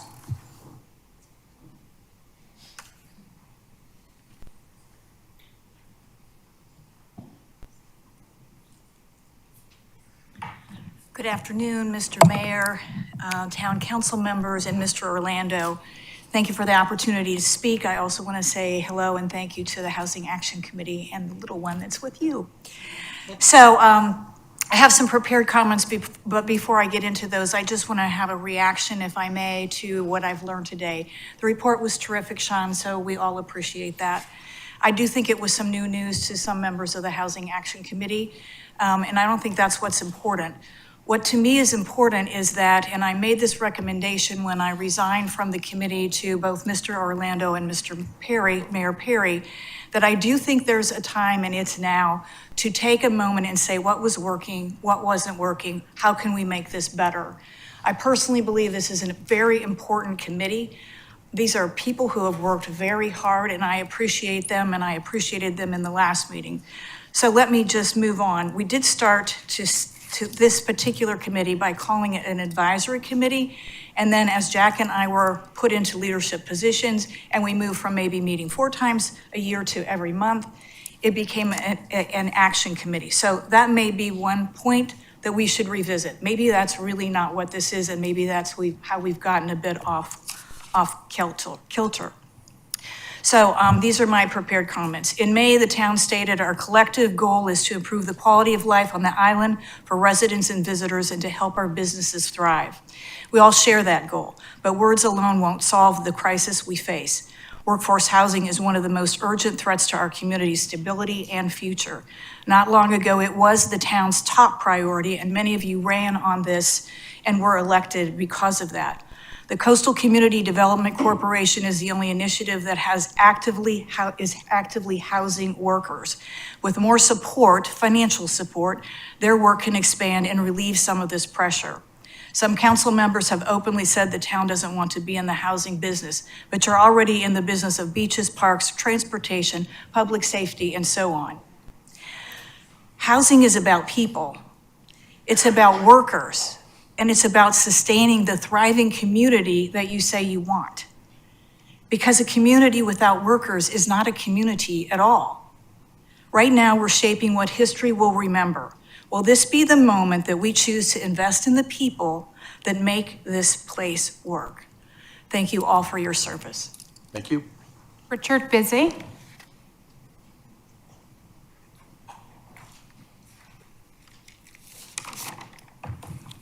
Richard Busy, Indigo Run. Like so many other issues, workfare housing has been debated and discussed and debated for years and years. Here's one thing that I don't understand, and I've never heard anyone address this. If somehow there were thousands and thousands of workfare units, housing units constructed, and we know that won't happen overnight, does the town think that a good portion of the 14,000 people who work on Hilton Head but live off island would suddenly uproot from where they lived, in some cases and for many years, to relocate to Hilton Head? I've never heard that addressed. One cannot disagree with the argument that a reliable workforce is essential to our island's future economic vitality. However, that does not mean that the town should be in the housing business. That role is in the hands of the private sector. The town's largest employers, including the Surge Group, Hilton Head Hospital, and the Sea Pines Resort, to name a few. And those employers are stepping up, but more needs to be done. The town can certainly be involved with partnerships with the private sector, but should not be in the housing business per se. And despite what some council members think, the workfare housing crisis is not the biggest threat to our community. It is clear that the biggest threat is uncontrolled growth. Your strategic action plan that you just approved listed as the #1 priority, protecting island character through managing growth. Workfare housing was identified as the #7 goal. Short-term rentals and timeshares are destroying some of our neighborhoods outside of the gated communities. And we don't need to take a year to study the issue. An immediate moratorium on short-term rentals, timeshares, and new subdivisions should be enacted now. And there's a reason why developers shy away from constructing workfare housing. It's all about the Benjamins. Remember your own words in the strategic action plan. Get the big things right, and not everything is a big thing. Thank you. Thank you. Sally, I can't pronounce the last name. Zuniga? I didn't see her Zaninga? come in. Okay. I've got it, yes, thank you. Ashley Phillips?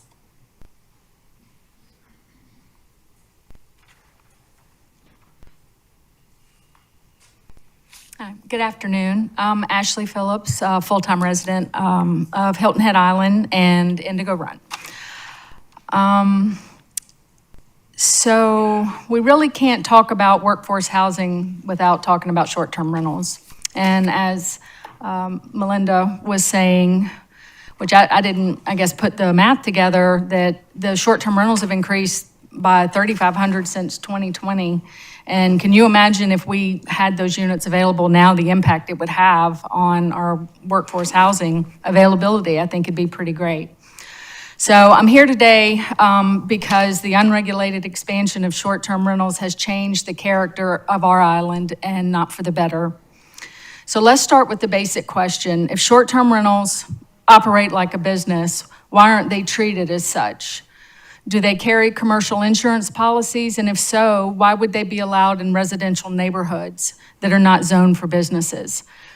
According to my research, the South Carolina Code of Laws as amended by Bill 442 in the 2025-26 legislative session, property owners must maintain a commercial liability policy or a valid endorsement to a residential property insurance policy with a minimum coverage of $1 million per occurrence for personal injury and personal property. This policy must be issued by a company authorized to insure risk in South Carolina and remain in effect at all times that the property is operated, marketed, or registered as a short-term rental. So make no mistake, short-term rentals are businesses. They generate profit, they attract high turnover, they bring heavier trash loads, increase parking demands, raise police and emergency call volume, and this isn't speculation, this is our reality. When residential homes turn into revolving hotel rooms, we lose something irreplaceable, a community. Fewer long-term residents mean fewer children in our schools, fewer voters in our elections, and fewer neighborhoods invested in Hilton Head's future. While short-term rental investors chase profit, working families are priced out of their neighborhoods. We're in a workforce housing crisis, and it's not just a housing issue, it's a community survival issue. I'm not here to say short-term rentals should be banned, but they must be regulated. Consider a temporary moratorium while working on our land management ordinance. Cap the short-term rental permits maybe at 6% of your total housing stock, as Beaufort County has discussed. Offer incentive for long-term rentals, and most of all, start protecting the rights of our year-round residents who deserve a peaceful neighborhood. This is not just about zoning, it's about values. It's about whether we let greed erode the character of Hilton Head Island or whether we stand up for the people who call this island home. Thank you for your time, and I urge you to act now before it's too late. Thank you. Thank you. Dave Wetmore.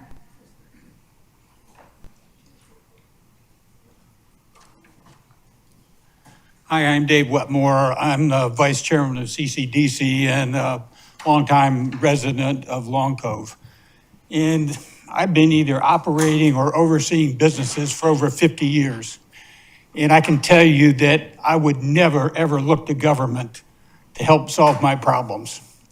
And so it's weird for me to be standing up here and talking about this. But when they first asked me to get involved in CCDC, I did some research. And I found out that in solving workforce problems, it almost always involved a public-private partnership. I found virtually every example that I could find. It was an example where a government entity got together with a private entity and they figured out a way to solve the problem. So why is this? One word, economics. Somebody mentioned the Benjamins. The Benjamins rule. You can't do any development in a capitalistic society. We can't make the numbers work. I'm sure that's why North Point took so long. It just is so difficult to make the numbers work. So you have to have either somebody donate something or somebody has to give somewhere. CCDC was able to be successful because we were able to convince investors to accept less return in return for solving a community problem. The right answer exists in a multitude of approaches, but we have to work together, and the town has to be involved, not as the driving force, but they need to facilitate, and the resources have to be allocated. If you identify from a strategic standpoint that housing is one of your major problems, if you're running a business, you allocate resources based on what you determine is strategic. This is a strategic issue. Resources need to be allocated. Thank you. Thank you. Andy Twisdale. Andy Twisdale. Good afternoon, Andy Twisdale. I live at 300 Woodhaven. I've been here since 1971. I spent 20 years in the restaurant business, and I know how hard it is to get employees, and I've spent 32 years as a realtor. Speaking of real estate, an idea. Offer short-term rental properties, if they'll rent their property for 12 months, a 4% interest rate, a tax rate versus 6%. That may give them incentive because a lot of people buy condos to eventually live in them full-time. Condo sales are down 17% this year. Some people may listen to that. Second of all, 730. What does that mean? one bedroom, one employee, living on Hilton Head, you save 730 trips on the bridge a year. We can't build a bridge, we should be able to build bedrooms. Another thing, 30,000 less people coming to the island. I call 5 painters. The price is between $125 to $145 an hour for a painter. So if we don't think we've got a problem that's affecting a lot of people, that's a problem. And they don't live here. And everybody who lives here doesn't have as far to drive, doesn't have, but it's hitting us in the pocketbook. Some ideas. This comes from Carter Freeman. A lot of retail places have parking spaces that are not being used. Build housing above the parking lots, but help them do it. Incentivize them to do it. I think they would love to have walk to work housing close by. Second of all, whatever happened to Office Park Way? I mean, it's been talked about for 7 or 8 years. I mean, that should have been a no-brainer. As Nike says, just do it. Let's get it done. Other thing, the green space tax could be used to buy some properties. If there's an abandoned building or a building that's not being utilized, offer to help pay to tear it down so the owner can build something. And I disagree. Every economic development corporation in the world, in our state, in our world, there's incentives provided to the developer to make it work. We're going to have to do that. We can't not do that. Back in probably 2020, the chamber had a whole series on housing. The head of the South Carolina Hospitality Association said, if one restaurant has one employee short, hospitality taxes go down by $55 a year. So that's where it comes from. Thank you. Linda Harrington.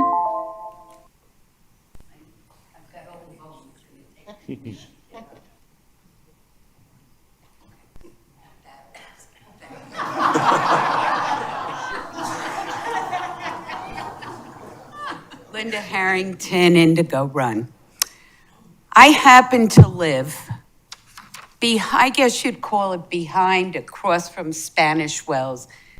My street, and I hear the highway, and Spanish Wells is right there. Now you're gonna put something in Muddy Creek. Do you know how many gunshots I hear coming out of Muddy Creek? Do you know that the sheriff doesn't respond? Do you know that when they had a resident meeting in that area, they were told, oh, we can't send someone all the time, so just keep track of the gunshots. That's it. Now you're going to me, you're putting prey in a bad area. So until you clean up the mess you've got, and I don't hear gunshots anymore, I'd be real careful where I built, because you also have a liability. And don't forget that. If you put housing, you have any funding and any backing, it becomes a liability for the entire town. Now, if you want to put your money on PJ Tanner addressing it, you're welcome to. I hear the gunshots. I don't think any of you do. The other issue I have is I have seen public-private housing work amazingly, successfully. I have actually seen the municipality get dividends from the housing. The housing is in the black every single year. But in my town, we didn't run out and build willy-nilly. We didn't say, oh my goodness, we have to help every private enterprise.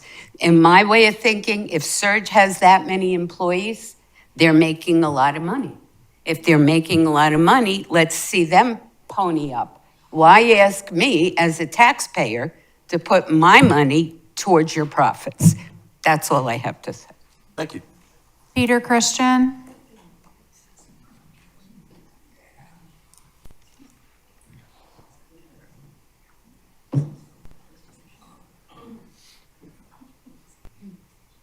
Mr. Mayor, members of the Town Council, workforce housing aficionados. 3 prongs: transportation, workforce housing, and moderating short-term rentals.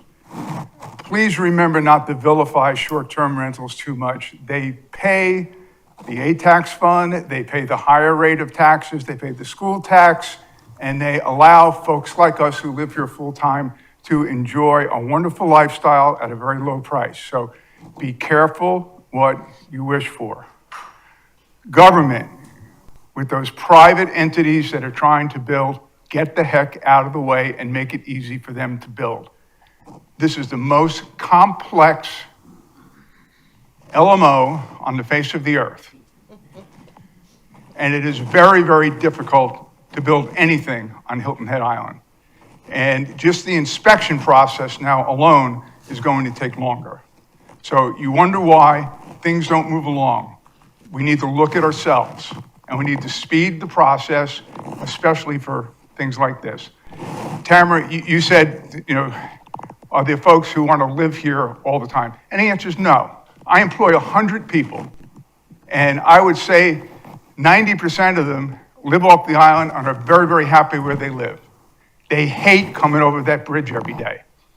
I do everything I can to make it easier for them, moderating their work schedule, paying them more, gas cards, you name it.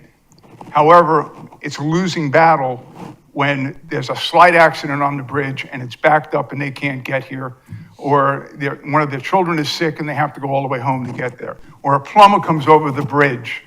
And a plumber doesn't want to live here. He wants to live out there where he can park his truck, have his supplies, have a garage, and do all those things. One missing part, he's got to drive all the way the heck over to a supply chain over on the other side of the bridge and come back. So keep it in mind, it's not just workforce housing. It's transportation, and it is controlling short-term rental to an appropriate degree. Thank you for your time. Thank you. D. Anthony?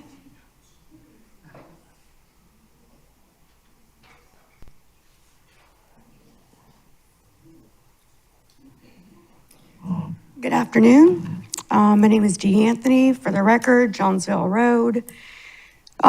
Great presentation, great questions, great feedback. Just to say that the town is doing nothing for workforce housing is an insult. If you look at the dollars that are spent, even with staff office hours, helping out all these organizations. So I want to know when we're going to talk about number 1 on the strat plan, growth management. We already have a community. Mr. Brown, you talked about community. We have a community. This community gets ignored constantly. We have workforce. We have working class people in our community. You know what's happening to our community? It's getting clear cut. It's getting high density where it's supposed to be a family neighborhood. And it is houses, cookie cutters stuck up on streets. I don't know about their community. One thing I do know about all these new communities that we're getting, they are advertising for short-term rentals as an investment. What's being done? Nothing. So when are we going to stop letting them destroy our communities or selling out our communities to short-term rentals? That affects our workforce that everyone I keep telling you is you're ignoring. Thank you. Thank you. That's all. That's all. So I think I'd like to come back and hear from the members of the Housing Action Committee, because we had some discussions about, what's going on, what we see happening, some thoughts about maybe how the HAC can be redefined a little bit. So what are y'all's thoughts? And speak freely, please. Go ahead. You're grabbing the mic. Well, I think we put a great plan together and we looked at the kind of expertise we wanted on that committee. And I think we've done a good job of bringing that together. I think part of the reason it's stumbled is our opinion of what we were gonna be doing as Housing Action Committee members and what the reality was, it just was incongruent. It did not fit and it didn't match. And that naturally is going to breed some frustration. I do think the suggestion to sit and say what worked, what didn't work, and let's find the right path forward is the right approach. I think the resources that are there are powerful and can be really helpful. I do feel like we can have up to 11 members on that committee. I think I counted 5 of us here today, so we've got a lot of opportunity there. But I think there's got to be clear expectations of what the Housing Action Committee's job is and what it is not. And as long as everybody has those rules of engagement and are on board with this is what we need to do, I think we will see great progress moving forward. Have y'all had conversations amongst the HAC about that? Not at this point. Okay, just curious. Other comment? I mean, let's have a conversation about this because. So I think one thing I heard from this group, in polar directions is the role of the town and what that looks like for workforce housing. I'm an affordable housing developer. I work all over the Southeast. I will say I tend to gravitate towards communities that do have robust programs in place from a government level that can look differently for different governments. But as someone indicated, something has to get out of these projects to be successful. It is impossible to build, and especially in this economic environment, housing that is affordable to the population we're talking about and not walk away without, being in the red as a developer. And we're not talking about making a ton of money either. We're talking about making enough money oftentimes just to pay staff and keep your utilities on in the case of affordable housing. So, I think the role of the Housing Action Committee can be talking about things just like that, is what are we seeing in other communities where we might be working that we could bring to the Hilton Head Island town that will still meet the comfort level of what the town's role should be, while also being able to call upon best practices of what we've seen be successful. I think that's great. Quickly to piggyback on something that Sarah just said, her experience is obviously, she's able to relay that. I'm able to relay having developed in the town and some of the things that developers have to do that are above and beyond any other jurisdiction around and sometimes actually throwing money away. I mean, and I am a firm believer in a beautiful community and things like that, but for example, the town requires that a buffer yard is planted before homes are constructed. So the developer will plant plantings and then drop a lumber package. Oh my God. And then have to replant those plantings at the end. The goal would be to have the plantings at the end. So there's little things like that that are easily changed, even if you maybe only change it for the affordable housing developers. Maybe you do it has to be done, but there's little things that the experience is there, the common sense is there. Let us make, suggestions so that things become easier for the affordable housing developers to get up and running. And let us spend our time talking about all those really, really minute details. You guys this is one priority of a million priorities the council has. May I just jump in for a moment on that? The issue that you just brought up with regard to the plantings, that's been resolved. Town council, the elected body, making policy has changed that. And so, again, these are areas where the expertise is great. We appreciate the voice, but those who are running the policies have identified them and resolved that issue. Desmond? I got a question, maybe a comment or two. The technical side of me, which is all of me. When your presentation, Sean, I'd seen it before, but I'd never asked the question. 14,000 people come across the bridge to work here. At what time and point was that snapshot taken? Was it taken in the summer? Is it average?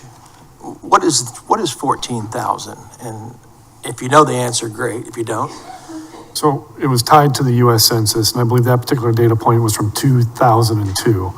They take a survey over time. I don't know what the exact time is, but the year is 2002. Yeah. Well, Or 2022? like anything, in any project, you try to gather. I just want to clarify. 22. 2022, he said, not 2002. I understand, I heard I had the that. wrong date up there too, so. I've thought past that point. Can any project, you gather information and then you try to assess the situation and you do the best thing you can do. That would be very interesting to me to know exactly when that happened, because is that a summer count? Is that an average count? How many full-time employees come across that bridge every day? Not part-time employees that are staffing 3 and 4 months in the summertime. You know what I mean? Because I think, when we take a look at workforce housing and we take our shotgun out and we're spraying and we're trying to solve workforce housing, I think we need to take a bullet and hit the bullseye and say, let's focus on full-time, short-term workforce housing. And so you gather that and you try to, we can't solve, in my opinion, I don't think that unless someone genius in the crowd can do it, I don't think that we can solve our high season workforce housing problem. I mean, you got people that are coming in and staffing restaurants, staffing hotels on a high season, and they're here 3 months. And 3 or 4 or 5,000 of them are college students, and they're here and they're gone, and they're back in school, or they go wherever they go out west, and they work in the ski resorts in the wintertime. So you're not going to find an owner or a developer to rent short-term their unit for 3 months and then leave it vacant for 9. So how do you solve that problem? So I think we need to lay down the shotgun and try and put a bullseye on an area and really focus on solving that issue first and letting some genius come up with the high season. Okay. I always think, she mentioned it, I think communication is a thing that we just need to keep open. What town council wants, and, we have a common, complex issue that we're trying to address. And I think if you communicate the goals very clearly of what the action committee needs to do, I think it helps us, rather than working us to you guys, coming down what town council is trying to accomplish, like I said, to solve the complex issue. We've seen a lot of great things, and I agree, we have to celebrate the victories that we get, and take that, but there's more to do, obviously. And, I think the Housing Action Committee has a lot of members that can have a lot of resources that can, not necessarily you're gonna take every single one of ideas that we provide, but there's a lot of good in there. And I think just communication is key to success. May I jump in with a couple of things, as long as there's a break? There were a couple of things that were said, and I'm just going to pick up on, because I'm listening and I'm reacting, and I want to share some things. I think, Mayor, you mentioned that we've been trying to solve the workforce housing problem for 20 years, or we've been talking about it for 20 years. Well, it actually goes back longer than that, right? It goes back from the beginning of Hilton Head as we know it today. Charles Frazier, when he first began to develop Sea Pines, had workforce housing. In fact, I had the privilege of running into a woman, went out in Beaufort, having lunch with my husband one day in a small book shop. I picked up a book and the author was there. The author's husband, his name was John Getty, who was one of the original employees of Charles Frazier. And he came to work on Hilton Head as one of the marketing experts. He came from upstate in a beautiful area, very rural, onto Hilton Head to take this job with his family to live in workforce housing that Charles was providing. And that's really the essence of where our belief, or my belief, others, I'm going to say our, because it's a majority of the belief that the employees should be stepping up and doing their fair share. And Mr. Whitman, I appreciated how you started your comments, because you're right on that. And the question I have for the CCDC is this. They've taken money from both the county and I think other municipalities and the county, and the county and other municipalities. I never get a full readout, and I'd love to have one if it exists, of where those units that have been purchased are. who's living in them and where they're working. Because if we keep being told we're trying to solve our problems on Hilton Head, I appreciate that other communities have the problem too, but our dollars should be spent here on Hilton Head for the workers who are here on Hilton Head. And that's a question I have with regard to that. Another thing I wanted to remind myself of as I was listening, and Councilman Brown, you remember this, I'm sure. When I was the newly elected council person, probably back in the beginning of 2018, maybe early 19, I had a visit from members of the GIC who came to my home to talk to me about a white paper that they developed about property values on Hilton Head. And how were we going to regain the property value height that we had once experienced? Because if you recall, after the Great Depression, there was a little bit of a recession, there was a little bit of a dip. And there was a huge focus. What are we going to do to get property values up? Well, that problem seems to be solved, right? So every time you think you're solving a problem, what other problems are you creating? And that's why I'm so careful in making sure that I ask the questions, listen to the people, vet what I'm hearing, and ask more questions until I'm sure that my answers to give a policy decision are the ones that aren't going to have repercussions later while I'm here or for some time when I'm not. Other things that I heard, and you're absolutely correct. Where is Office Parkway? Well, let me tell you a little bit of update that I know of. Maybe it's not the most recent, but it's in progress. It's being worked on. Things are moving. Not everything moves at rapid speed, but I'll tell you that's another project that we should celebrate. Green space. That money isn't for redevelopment. That money is for conservation. And every community who's worried about the things that we're talking about here today ought to be focused on conserving as much land as we possibly can, buying down density and putting it in safe away, so that not only do we save everything that way. Don't let me belabor it. You know exactly what I mean. That green space money is valuable, and it's there to protect us and the future from overdevelopment.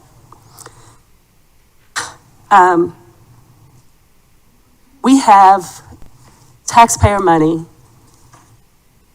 from a variety of different concepts through ATAC, right? And now we're separating it out. Some is going to housing, not going to CIP. We talked about all of that. But let's just talk about something else that's missing on Hilton Head that's really important. We heard a little bit about it. There is an increasing issue with public safety. And I'm the director of Public Safety Committee here on Hilton Head. And I hear a whole lot about this. And we better start addressing it. And where do those funds come from? Those funds can come from our ATAC. So every time you keep drawing money out, just know that you're taking money away from something as important as everybody's safety, your safety, my safety, the visitor's safety across this island. And those are real topics that we need to consider. Transportation. Mr. Christian, you hit the nail on the head. I have been saying from day one that we cannot solve any of our problems on Hilton Head by development. It has to be a transportation piece, and nothing has been done about discussing transportation through 7.5 years of talking about a bridge. Nobody talks about providing some sort of park and ride or some sort of situation so those cars can stay on the other side of the bridge and be provided transportation onto the island. If we don't talk about that, I don't care if you develop a 22-lane bridge instead of the 11-lane bridge that it looks like we might be stuck with. You're not going to solve the problem. In fact, you're only going to make it worse. So thank you for bringing that up. And as in part of your comments, you talked about quality of life that we all enjoy. Quality of life is not just for those who live behind the gates. And I say this with the exception of those behind the gate communities like Sea Pines and Palmetto Dunes that have short-term rentals. Those who live outside the gates, as I do, as Councilman DeSimone and Councilman Brown does, bear the brunt of the burden of the short-term rentals. Our quality of life is deteriorating every single day. We're chasing our tail. We have to have that discussion. We have to figure this out. And we have to acknowledge that while it may be that 70% of the people live behind the gates, not all 70 people are safe, because as we know, there are rentals, short-term rentals in at least 2. But that the rest of us who live outside the gates have invested our hard-earned money here for our home, our permanent home, our quality of life, and for our generations of grandchildren and great-grandchildren to come too. And we count. So quality of life is fair and equal for all of the 37,000 plus people who live here. Dee, you're absolutely right. Our strategic plan, number one priority, and these weren't just thrown in there, by the way. These were rank ordered by us council members in terms of their priority, their importance to us. Twice, not once, twice. Number one was growth management. And for those who don't want to hear it, I've said it before and I'll say it again, it doesn't change the fact that housing was down at number 8 out of 10. And 9 and 10 were added by our town manager. So the bottom by the town council. So those are my comments with regard to the things that I've heard. I thank you all for your comments. I wish there were more.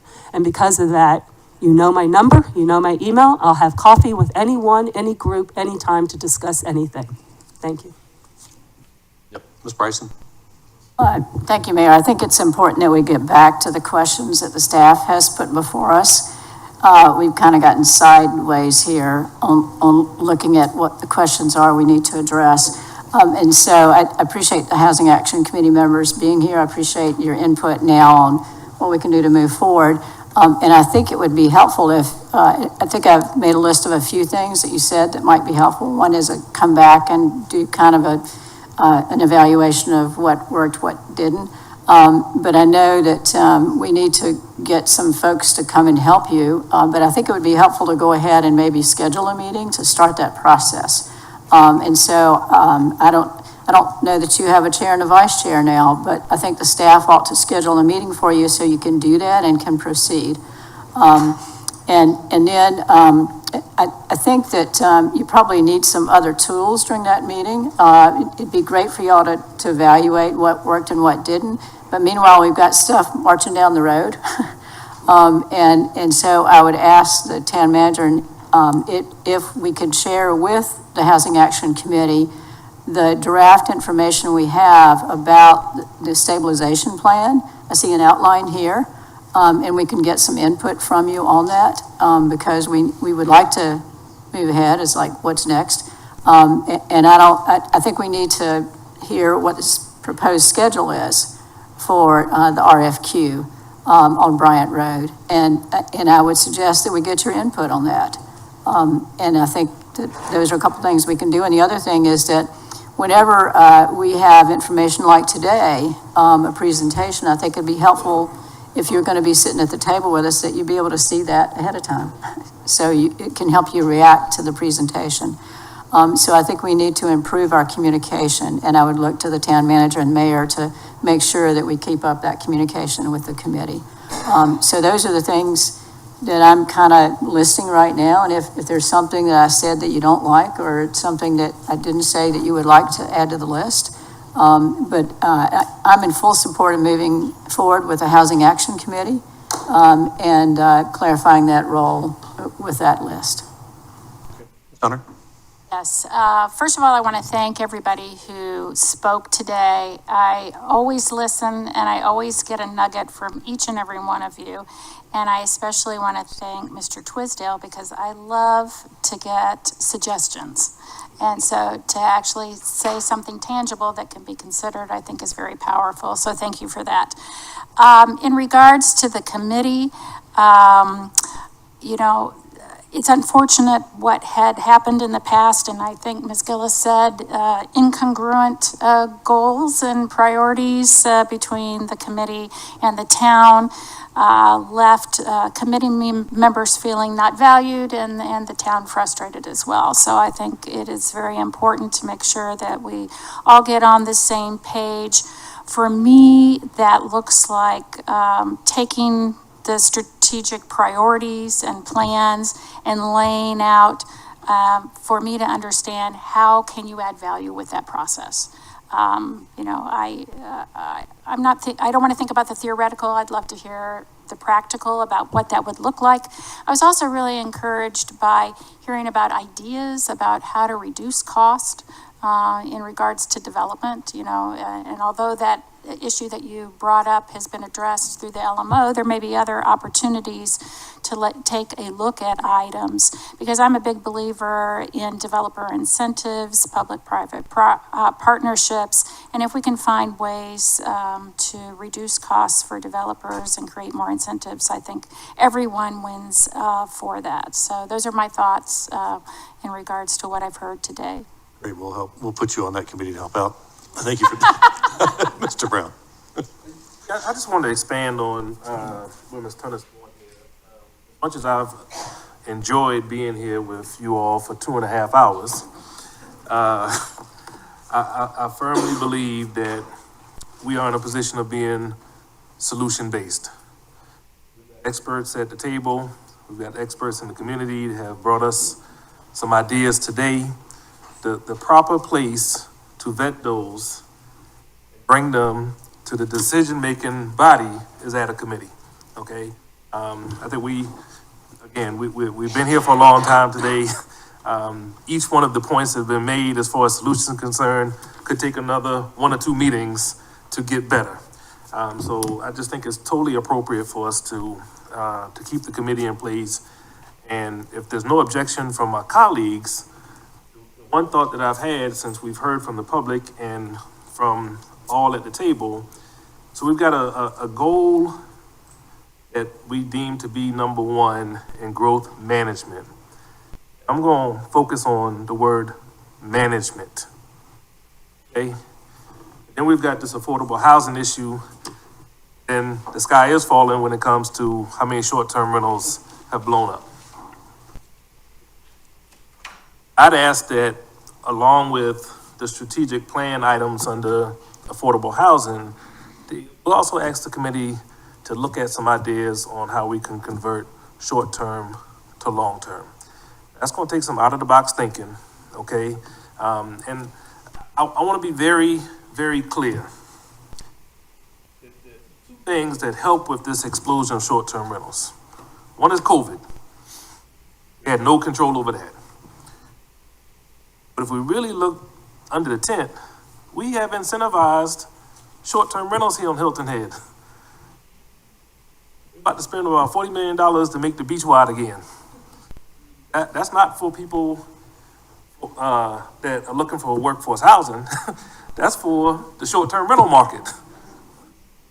So I think we have to be just as aggressive and just as committed to solving this issue. And if short-term rentals is something that we want to back off on and convert them to long-term, then let's get serious about that. And let's ask the committee to help us with it, okay?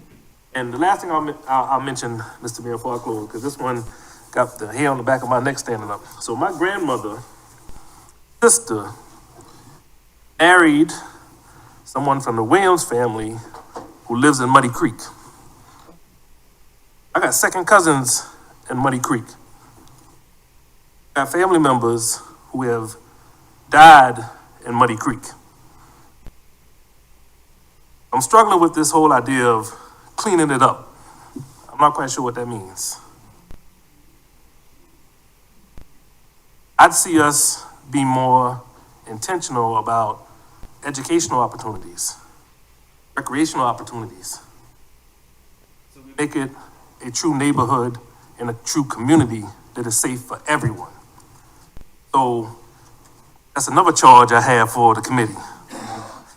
We're not just cleaning up. We're making Hilton Head the best that it can be in all areas. All right.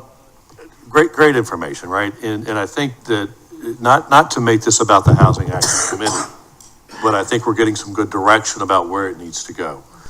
But it's also about what is council's drive with the current, within our role as to housing. And I think we've talked about that to a pretty good degree today. And Mark, I'm going to ask you and Sean if y'all have gotten some good directives on this, or if you need more from us.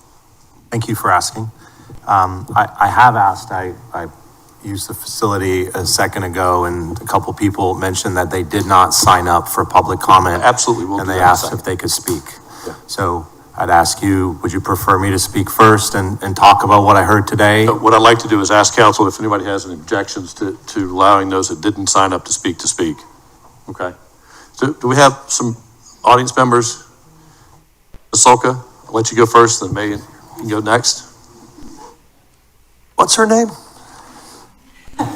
Well, thank you for not saying Who are you? ex-mayor, former mayor. Just to prove that not everybody's called mayor when they're mayor. Thank you. Thank you very much. Lisa Solka, I live in Bluffton. However, I met my husband on Hilton Head. I lived in Charles Frazier's Cordillo Court with 4 other people while I worked in food and beverage. So I have raised my family here. I found my husband here. I have a true heart for Hilton Head, but I have a bigger heart for Bluffton. And I have an even bigger heart for the Coastal Community Development Corporation, which I pledged to be on once I no longer served as mayor. Couple of things. I'm a realtor too, so we always have solutions when we hear problems. Please stay focused on years of affordability. Mark, you and I probably single-handedly built 6 homes in Bluffton using government money, and it's turned over about 15 times. But the 30-year time frame is way too short. It is tickling upon us, and those houses are going to be $1 million. And right now they can be sold at the current AMI levels. So I would really urge y'all to keep that in mind. Think about those of us who lived in a 6-unit trailer, camper. Think about 2 single graduates from high school or college that are going into the workforce. It kills them if you have to go in AMI levels, so keep that in mind. Some people do want to still live together, but if you put 2 independent people in there, it may mess up with the income levels. So please think about that. I love Andy's ideas. And I loved your thoughts on the survey, Mrs. Becker. The private affordable rentals, I think they can be factored in with an easy call to businesses. We know who they are. There are probably 6 or 7 companies now that do it. Go in and put that in the numbers and see where it lands. I did hear a lot about the government should not worry about workforce, but it's in your comp plan. Housing is a very big chapter in your comp plan, so is economic development. And I fought councils, and I said if we support one, we should support the other. So I do take a little different side on that. The dashboard is great, thank you. I will stand up and cheer, but I don't believe in clapping after a public comment. But North Point is amazing, thank you very much.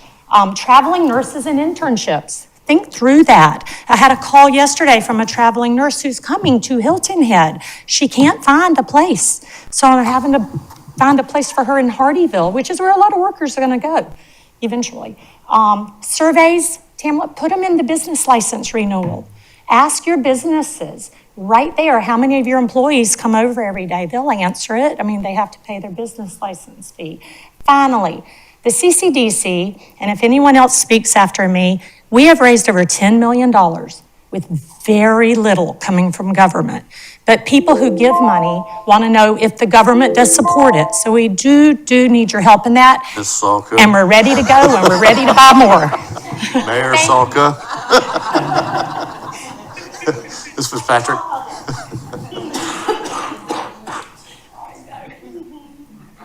And after Ms. Fitzpatrick. Hello, I'm Megan Fitzpatrick. I live in Ashton Cove. I didn't sign up to speak, so if my comments are somewhat disjointed, I'm just reacting to what I heard.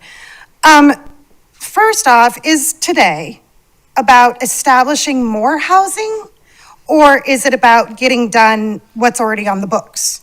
North Point, Bryant, Novant. So I'm just kind of concerned about what we're really talking about. Someone had mentioned since Surge is the largest employer, I owned a business. If I wanted my employees to have a nice place to live, it was up to me to pay them more. So I would definitely suggest that Surge and some of these other employers pay their employees a more fair wage. Also, to Ms. Becker's point, I actually live outside of the gates. The 30% of us have to absorb 100% of the island's issues. Had I known this, I would have never purchased in Ashton Cove. I would have bought behind the gates. It's not fair. So if Long Cove and Wexford and Hilton Head Plantation want workforce housing, by all means, please establish it behind your gates. Question, how many more ARPA funds do we have from COVID? I think that would really make a difference to know that if we spent all of those or not. Today, the Housing Action Committee members, thank you guys for being here. You keep referring to it as affordable housing, but the town is calling it workforce. So which one is it? I would just like to know that. And thank you, Mr. DeSimone, for the seasonal employees and how they're accounted for. Oh, this is fast. I'll end with one of my favorite quotes, the 9 most terrifying words in the English language. I'm from the government and I'm here to help. Thank you. Thank you. Mr. Campbell?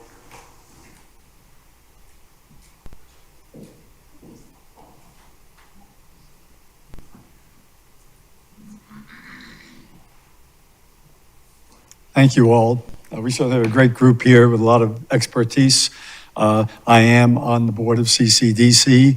I have been a resident of Hilton Head Island for 17 or 18 years and visiting for 50 years. Was not aware of the problems that exist on the island, particularly with workforce housing and affordable housing, until Chimney Cove came up.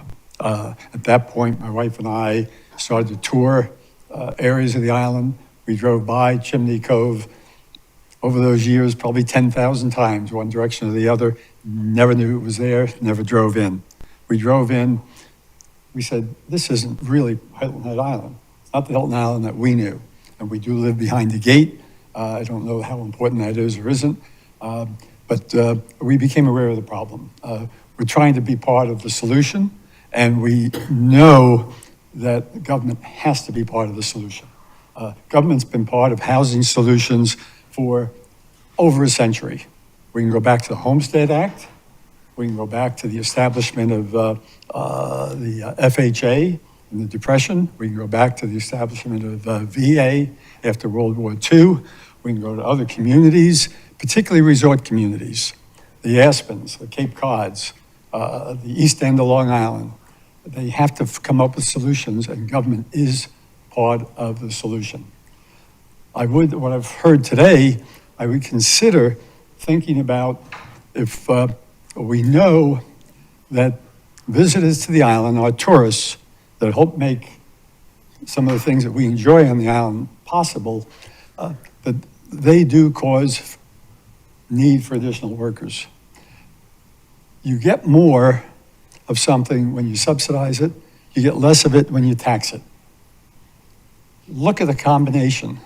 Maybe there should be much higher taxes, and whether it's 5% of rentals, 10% of rentals, 1% or 20%, I don't know, on shorter term rentals, and put it towards taking care of workers and getting them provided with housing. Thank you. Thank you. Oh, one more comment if I could. With respect to, do I have time? Oh, with respect to the Housing Advisory Committee or Action Committee, excuse me, probably the thing that I saw most, I attended a couple of meetings, spoke a couple of times, and I did watch some of the presentations online to town committees.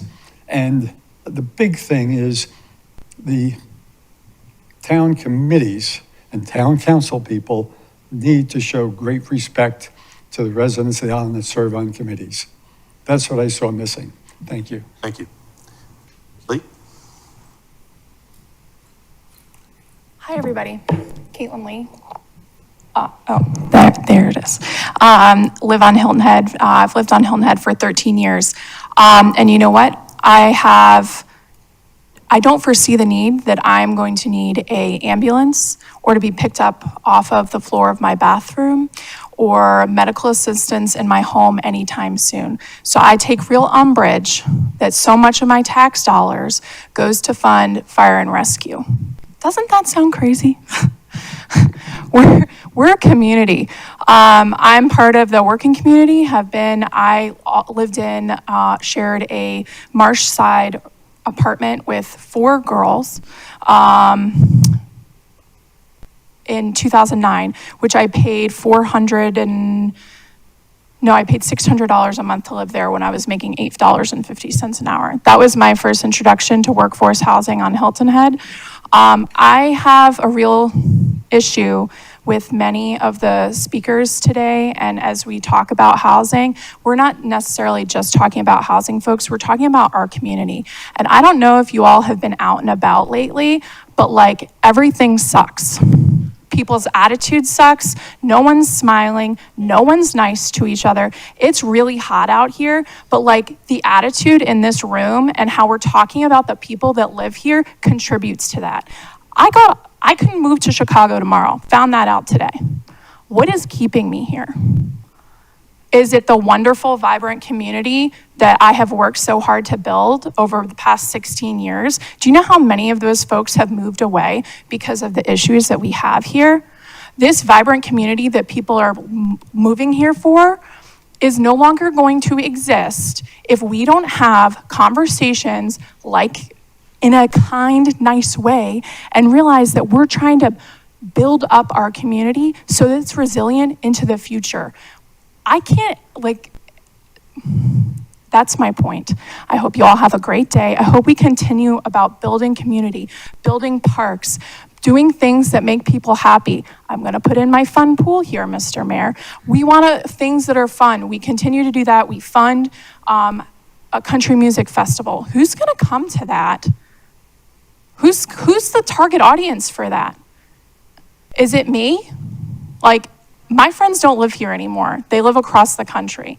And I'm thinking every day why I continue to do this and sit in these meetings and listen to you all talk about the workforce the way you do. It's really disheartening, and it's not encouraging of community, and it's not encouraging of building this community up and to the excellence it should be. Thank you. Thank you.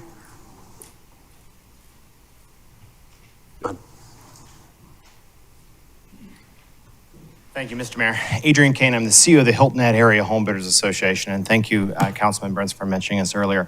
We were born and raised on this island nearly 70 years ago, 386 Spanish Wells Boulevard, and I represent builders that build in this incredibly special place we all call home. And it should not be lost that home is the root of why all of you are sitting here and the people behind me have talked so passionately about the importance of a home and having a place to rest your head and having a safe place to be. You play a critical role, and let it not be known, affordable and workforce housing does not happen in any capacity without an active partnership with our public partners. Land costs on Hilton Head Island and across the Low Country are simply too high. Sure, developers can be said they're there for the profit. We live in a capitalistic society. Most of our folks are making 10 to 15% on most of the deals they structure. Your contribution, whether land or process, is critical to that. To our Action Committee members, your service should be commended and celebrated. Thank you for all that you continue to do to advance this conversation. Hilton Head is one of the most rigorous places on the entire 8 counties I work to build a home. Let it be known, in addition to any incentives that may be in place, Hilton Head plays a critical role and should look introspectively at your processes to ensure you're a partner, not just in helping to bring workforce housing, but to bring housing to the market in a faster pace. It'd be easy to pay paradise. And you've heard a lot of people concerned about the quality and the balance of quality of life. We are raising our children. I have a 17-year-old that's about to go off to college. I'm raising her in a community she simply will not be able to afford to buy a home where she's being raised. That, members of council, Mr. Mayor, is a problem. It's a problem across all 8 counties. And those that moved here 3 years ago and now suddenly want to shut the gate need to face that they're part of the problem that we all now are trying from a public policy standpoint to solve. I heard the word moratorium. A moratorium is a lazy mechanism by elected officials to solve a problem that you've not shown the bravery to step forward to do good policy in lieu of. That's not the answer. The answer is to look inside and out, public-private partnerships, incentives, the role of government, and how to weave that together in a partnership that makes sense. This association and our nearly 600 members stand ready to partner with you. The word expert's been used a few times. We have experts. Several members are behind me, several have already left. We can and will be part of the solution. We need a council that's proactive in thinking about how we build a coalition. A working session like this is hard to do. It's hard to have a conducive conversation in a place like this. But I encourage you to use us, use our expertise to advance this conversation. And finally, leadership. Thank you. It's hard. I've sat in your seat. I understand the pressure of comments that don't always make sense or are a little off the mark or have an agenda outside of what's really trying to be solved here. Thank you for your leadership and all that you do. Thank you. Mr. Wolf. I felt it. Just bought these last week at Burke's, $9.99. I'm gonna join the club. Yeah. It's so nice to see. Thank you, Mayor Perry. For 10 years, I've been discussing this topic with staff, with previous councils, and with business leaders around the community. The overview of the workforce housing efforts that we all saw today are incredible, and I believe they're a result of those previous efforts by previous guards, many of the council members sitting here behind me today. And they put pieces in place to lead to these results. The staff is in place to push forward, and I encourage the members of, now I can't see around there, the members of our town council and our housing action committee to look 10 years more beyond. What's it gonna take to make the next report 10 years from now a giant step forward from where we stand today? I encourage you to look at the short-term rentals, which so many people have pointed out today, as a prime opportunity to turn the tide. I look at Aquaterra, a 260-unit complex that will sell likely in the next 5 to 7 years, as an opportunity to pull back units and ensure that they are preserved for affordable workforce housing for years to come. Condos and timeshares like the one former Mayor Salka lived in that will gentrify and become ripe for redevelopment in those next 10 years. With these items on the horizon, if to be a part of the solution, demand an immense amount of capital. CCDC can preserve and dovetail with growth management if we find the capital to preserve and buy these units. The town can play its strongest role in facilitating that capital and access to it. Fortunately, we have Councilwoman Tunner, who is our bonds specialist now on the council. You have the opportunity to bring this council forward to bring those bonds as a source of raising funds for the work that we all want to see done here today. The town can acknowledge that there are enormous amounts of capital that they can lead their way for our community to tap into. The CCDC stands ready to tap into those capital sources and make sure to ensure that they are available for our workers for the next 100 years, which is the timeline that we are focused on. To put a big, hairy, audacious goal out there for 400 units to be purchased on Hilton Head Island and preserved, it would take $150 million. So that's the number. Those are kind of the big things that we have to be looking at for the next 10 years to make a big impact. Thank you all. I can address the surge one separately if you want to give me another 3 minutes. No. Come on, Alan. That's not funny. The Surge Restaurant Group has dedicated a tremendous amount of resources, time, and treasure into trying to create more workforce housing for our workers. In terms of payment, I agree 100%. I don't know why we were singled out, but I'm sure there's employers in all different industries that pay very well. I signed quarterly bonus checks yesterday for 150 managers, and the numbers were from $2,000 to $24,000. So to see that for single parents and individuals that I see succeeding with us every day is just a huge accomplishment. So the money is really been not the issue. I will say that 90% of them probably live in Bluffton, so it'd be great to find ways to keep them here. We will continue to focus on that side of it. I think that was it. There was one other shot at surge. I can't remember what it was, but happy to address. Thank you all. All right, thank you. Anybody else? Peaches? Sorry, take a shortcut. That's how to do it.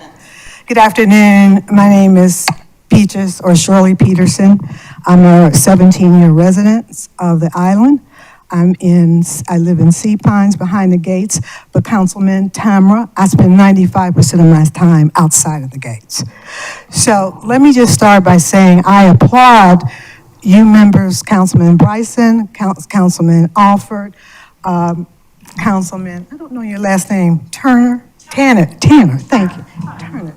And Councilman Brown, and naturally the mayor, and also Mark Orlando for your comments today. I think all of them were right on. Workforce housing is a critical issue on this island. And for those who don't think it is not, you need to spend time with me when I talk to gardeners, when I talk to painters, when I talk to housekeepers that spend most of their time coming on this island. I asked them a question: if you had a choice, would you rather live in Bluffton, sorry, former mayor, or would you rather live on the island to reduce your commit time? And 95% of those people say, I am where I am because I can't afford to live on the island. I would love to live on the island. And I think if you look at what this island could be when you have a mixture of people living on this island, it would do nothing but positively impact this island. We talk a lot about Charles Frazier.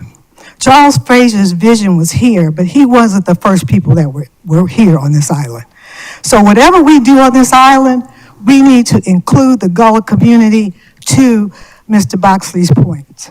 So we need to make sure that we're involving those people when we're talking about Muddy Creek and going forward and putting affordable workforce housing there. Sean, I want to thank you for your presentation. I want to thank also Scott Werman, who educated me on the workforce housing issue to make sure I knew what I was talking about. But for the council, this is a critical issue. So please solve it. And it takes you being a leader in this. It's a private, it's a partnership. It's a community partnership, both public and private. And that's all I have to say. Thank you. Yes, ma'am.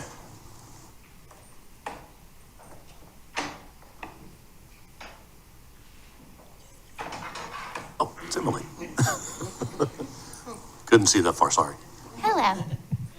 I'm Emily Bonvisuto. Thank you for having me. I am a newly small business owner on the island. I have lived here since I was 10 years old, and I am fortunate enough to still be living on Hilton Head within the realm of the island, and I lived off island for a little bit as well. So I just wanted to say thank you for the day, and I look forward to learning more about what the work that you guys have been doing and are going to do, because it's not necessarily affecting me in this world right now, but it is going to be affecting my nephews and the girls that I employ and where they're going to live after school. And I hope that they want to come back to Hilton Head afterwards, but they do need a place to live.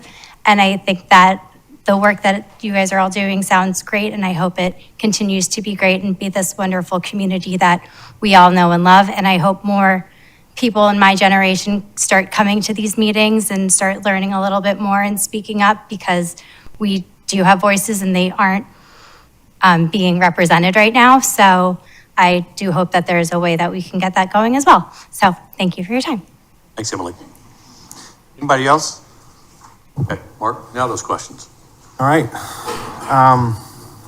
Deep breath. I've got a few things. One, Mayor, it's been a few minutes. I think you asked me a question of, kind of some of my takeaways and really, push and path forward. I'll share a couple of things. Sean and I worked on the presentation, and he worked on 99% of it, and I was a sounding board for the last 2 months, off and on. It's because it meant that much to us to prepare for it today. And so I'd say that I did have in my own mind some hopes and some expectations of what I was and we've talked, and I've talked with town council members of what I was hoping and expecting to occur today, and I want to share that. I want to share a little bit of my observations, and then really before we leave, I want to make sure that the town council, Ms. Bryson, started, as she always helps me, to provide that clarity on our understanding of our next steps, because I think that's what's needed in the room. I think that's more needed than anything else in this room. And so one, just some public comments. Sean did tell me that he helped with the Bluffton homes. Like, he wanted me to make sure that he helped with that too. So, yeah, he left, he went back to Ohio, and I took the credit. Another one, I wish I could paint, because that's a lot of money for painting. And I understand the the need for workers and it's all a supply and demand puzzle that we're trying to make sense of. There are zero funds left in ARPA, more or less. All the applications are in, all the funds are spent, with the exception of the earmarks that we have for some of our P3 projects. So today, I heard some clarity, right? I was hoping today to have some confidence and really some energy and some great spirit to confidently move forward, right? So I heard the clarity. I believe, and we believe in each other, that there is urgency in the room, especially when we know what we need to do and when we need to do it. I think that's some of the competing things that I have is, where do you start? I heard expectations through the town council adopted strategic plan. I heard accountability through the strategic plan's key performance indicators, but also with the Housing Action Committee and definitely with and for town council. So I heard that today. I also heard that we should celebrate and acknowledge the great work we're doing, right? We are open for business. I don't know another municipality. I'm plugged into my network in my business space. I don't know a lot of towns with a 40,000 population and a low general fund millage putting up 35 plus or minus, y'all can tell me the real number at a certain point when it's all priced, a public-private partnership together with the next one on, rolling off the shelf. So I think we're there. And again, I don't know if I'm excited, relieved, or encouraged by a lot of this. I will say that we're managing a puzzle. Someone whispered to me, I don't know how you do it, right? In the back of the room, at the restroom, I don't know how you do it. And I do, I know how to do it, because if we look at it, and I think this is important for me to say as your town manager in this room today, because everyone's here. And there are a lot of competing, right? There's a lot of competing layers, and I'm going to say what they are. Managing growth, stormwater, streets, public streets, safety, calming, pedestrians, public safety, economic development, resilience, our Gullah Geechee Historic Neighborhood Community Development Corporation, but really that's about historic neighborhoods and people and culture and heritage, workforce housing, environmental sustainability, parks and rec. Those are 10. The 11th, which just happens to be my favorite number, this besides the point, is a dollar sign. It's the 11th is the silent part of how to pay for everything. So when I look at it, I just want to kind of say this in the room today. We are managing growth, and we heard that. We heard, don't make us plant back trees in the buffer before the house is built. Well, some of that is because in the past, there was some clear cutting and we changed our code, right? And so over the last 2 years, the town, and for everyone's knowledge, changed the LMO 19 times while we're overhauling the entire land management ordinance. That has to be and will remain our number one priority. I'm very proud of the progress I've seen. And again, Sean Leininger's name is attached to it. And I'm blessed that he is focused on it the way he is. Respect our neighborhoods, prevent I call it anywhere USA outcomes. We need to have better neighborhoods and subdivisions, manage the mass and scale, understand operating a beach with a capacity that's higher than ever. The travel time to Hilton Head Island is longer. What about the traffic congestion on Hilton Head Island? We're building great CIP projects through parks and roads. Acquire and preserve land. Value our economic driver of tourism. Support our workforce. Understand the rising land and construction costs, and so on and so on. And I say that because, and I think we're fortunate to have the Housing Action Committee sit at the table. It's a puzzle, and there's layers to it. And as soon as we start focusing only on workforce housing, only on a park master plan, and only on a bridge, we start falling apart. And as a staff, when the town council's not along, our work with the Housing Action Committee struggled because of that, right? Because we are trying to implement the strategic action plan on your behalf and for you. But when we're in the room, we're hearing there's so much more to do, which is great. And I think that's a good takeaway because we want more, but we struggled with where do we start? How do we get North Point? How do we bring Muddy Creek? How do we get Bryant Road? And I feel encouraged today because we talked about it all. And I have some takeaways, and I want the Housing Action Committee to hear us. First and foremost, and Ms. Bryson said it, get the Housing Action Committee back together. I'll come to the meeting. Sean will be at the meeting with me. Will you? Okay. Because the structure, the chair, the vice chair, the assessment, the evaluation, I think is business item number one. We have to talk about staffing. I froze a chief housing officer position for a minute. Not sure that was the right role, let alone what we really need when we look at the strategic action plan. So that's number one. We're going to work with the Housing Action Committee to take a look at the Finding Home Plan and review it. There are some elements in there that were complete, and there's some things that we're working on. And I think personally, professionally, I think there's some things in there that y'all want us to do that we may not have time yet, or maybe it's a little premature. I think we just have to honestly talk and openly talk about that. We have to implement with you and with some guidance the strategic action plan, the strategies, right? LMO, we're in the middle of writing an LMO, and whether that's development code, holding up good housing projects, and or STRs and or any other type work. We've learned that density bonuses aren't working, and density bonuses probably aren't the best thing to solve workforce housing in areas that are competing, right? Not in harmony, but with one of those layers of environmental sustainability, right? Because some of them are on the edges of our waterways and the density isn't valued. North Point path forward, I think that's clear. Never thought I'd say it. This is the easy one on the list. Now. So thank you, Dave, and to your whole team, and especially for coming all this way today to be with us and talk with us today. Bryant Road RFQ, that question was asked, what's next? I will bring that. We have a draft of the RFQ prepared. I wasn't going to put that out on the street, so to speak, without having North Point understood.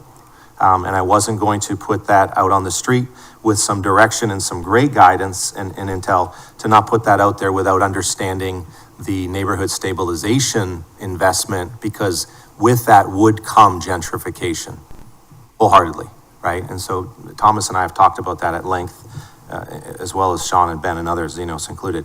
But Bryant Road, we could talk to Housing Action Committee, we could talk to Gullah Geechee Historic Neighborhood CDC, and definitely bring this to Town Council in September to get your agreement. It's not going to be any different than what we've proposed today. We have to put a help wanted sign up, and we need to see who's interested in the same way we did for North Point. We're going to keep building this housing data index, pricing, inventory, short-term rental by type, cost, bedrooms, our workforce, and prepare a real dashboard that's fluid over time. I think what we've struggled with in the past is by the time we go count some units, they change by the time we have an opportunity to come tell you how many there are. And we're not wired to go count and figure out cost of home, bedrooms. We're busy taking care of customers to our best ability and some of other work. Muddy Creek NSP priorities, right? The neighborhood stabilization priorities, the policy, the operations, and the CIP with this Community Development Corp's involvement. We will bring that to the Housing Action Committee for some back and forth on that. We continue to look for grant apps, home repair, lateral sewer. I think it's through the strategic plan, we can start defining and measuring the return on investment. And that's through those KPIs. And then of course, a couple more. Get ready for the annual housing summit. I think if we're every day preparing for the annual housing summit, we'll have some results to show when we get there. And then last but not least is the new idea part, right? Of the things we're doing, what else is there? Frankly, that's my concern is we're already doing 9, Town Council blessed it, and I having an expectation for the 13th and 14th item. And then there's going to be at least a difference of opinion between your appointment of a Housing Action Committee and me, my direction from you to me, to my team. I think the sooner we all talk about that in the room, because that's the issue. And then at the end of the day, if we just add up a few of we talked about resources. I wrote some words down earlier and I said them. I don't know if I was excited, relieved, or encouraged, but we've put resources towards this. If you look at the investment for North Point, look at land value, and look at the capital investment, that could be the post office, the $1 million of money as an incentive to the project, whatnot. That right there is about $11 million. 12 if you really start adding it up when you add the Gumtree Road. Bryant Road, $4 million acquisition by town council of land, $2.5 million earmarked in the budget. That's $6.5 million. How much is that? 6.5 and 11.5. $18 million. And then in the home repair and lateral sewer, $2 million. Right, so we're proud of this. And I think that if we can be proud of this today and build some momentum and realize that a few years ago, while I think there was some goals, I don't know, I didn't see it, and I wasn't here, there was not a defined program. And so if I could ask everyone today, y'all this way, to just walk out of the room encouraged, because, and not forget that this is a layer of a puzzle that sometimes is competing and sometimes is in harmony. And it's hard, right? That's how, to answer the question, that's how we do this. We understand the layers and we understand that it's a flow. So with that, I'm dedicated to spending some time with the Housing Action Committee, as much time as my schedule can allow. We are dedicated as a staff to advance these very clear items now that I think that we just sat at the table for a while and talked about them. And I think the results matter and time will tell. Mark, if I might, y'all done a great job. But I want to talk about where there was a convention on the island a week and a half, 2 weeks ago, Municipal Association of South Carolina. It was all the mayors, town managers, council members. Ms. Tunner and I, we sat in a meeting with the group 10,000 population and greater. And the questions were, by the whole group, what are your issues? Growth management, workforce housing. And there were some other ancillary ones. Then there was a mayor's meeting afterwards. What are your issues? Growth management, workforce housing. I was the only one that was able to stand up and say, this is what we're doing. And they're all like, how you doing it? I didn't give them the ins and the outs because it wasn't announced yet. But when I started this meeting, I talked about leadership and how we lead and what we do in a community. And this is a great avenue. But every other community in the state of South Carolina is having the same issues that we are. And we're able to address it. So that's a huge positive. So I just want to put that out there. Mayor, can I add something? Yes. Okay. So Mark, thank you for that, for your comments. I do have a couple of issues. I did not hear from this body a consensus to continuing the Housing Action Committee. That's first. I heard one individual who laid it out, and then that seems to be what was noted. I also didn't hear consensus on if there was a continuation of a committee, what that naming is, whether it's Housing Action Committee or Housing Advisory Committee, and there is a difference, as was noted by our friend Sandy West. The expectations are different based on the title. And so I've made the point with regard to that. We have not, and someone brought it up and it was not addressed.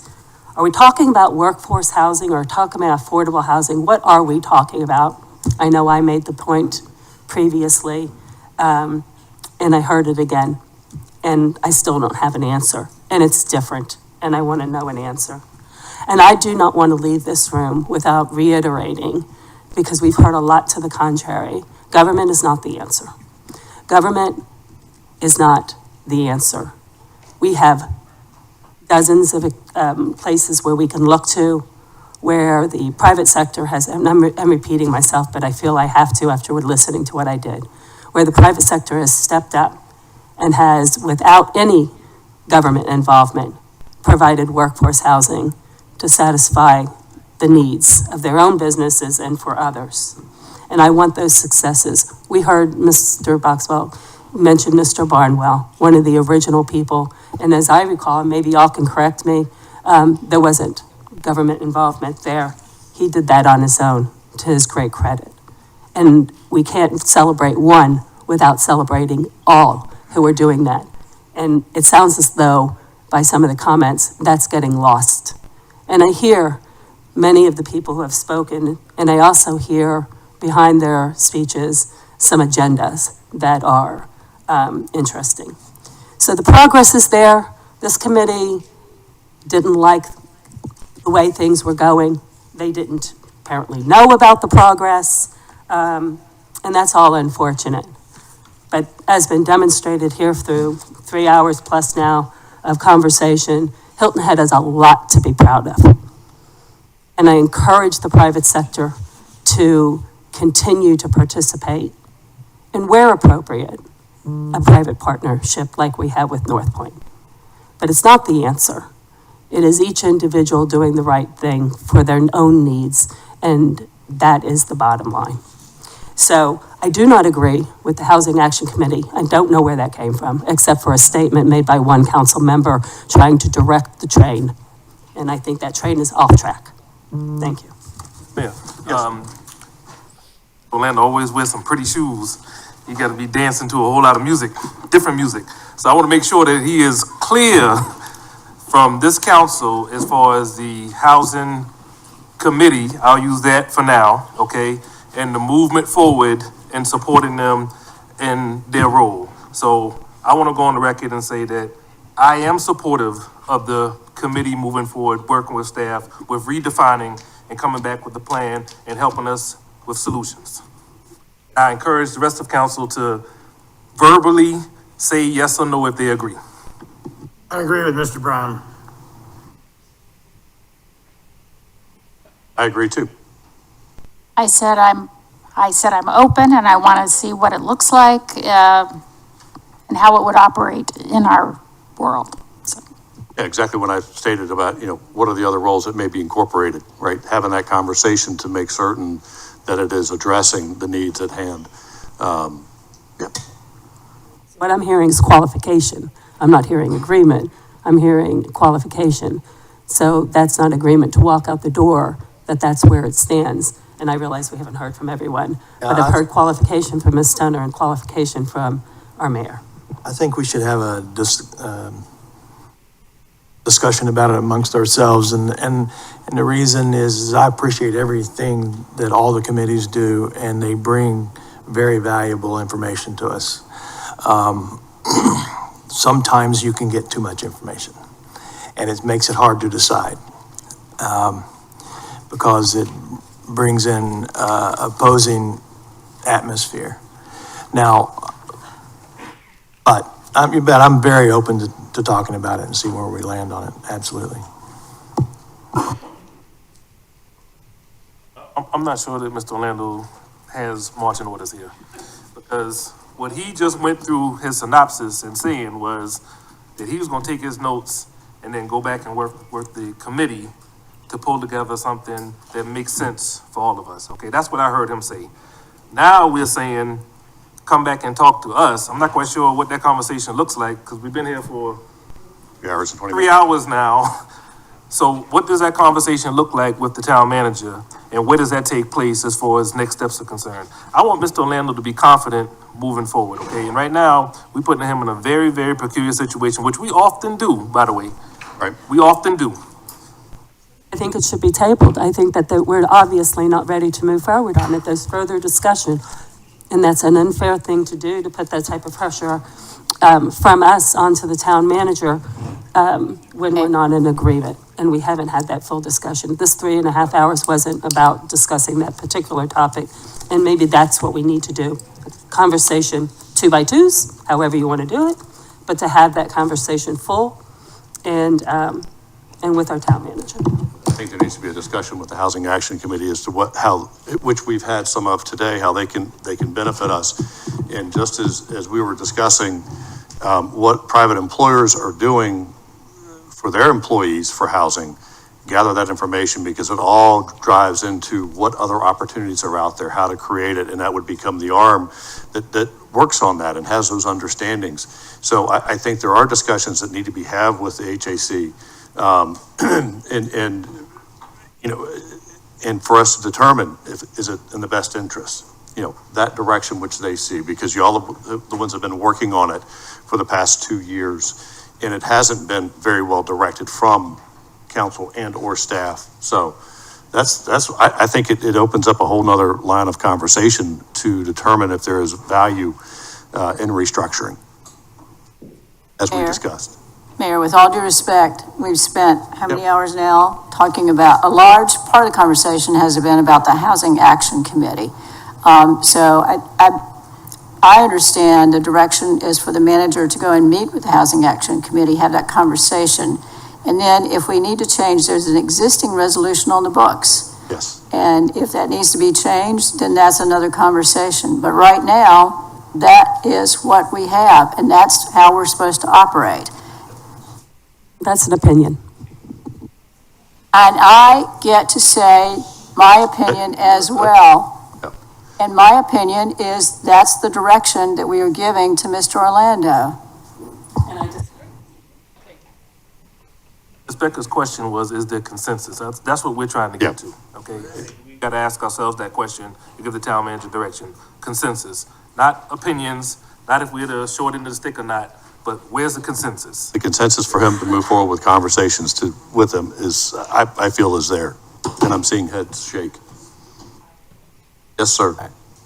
I will add that I might have jumped over it or maybe said it too fast. I did say an assessment and an evaluation with the Housing Action Committee. They will need to put a new chair in place to get that started, and I would be a part of that assessment. I will say that everything I said after that is in the strategic plan, with the exception of new ideas.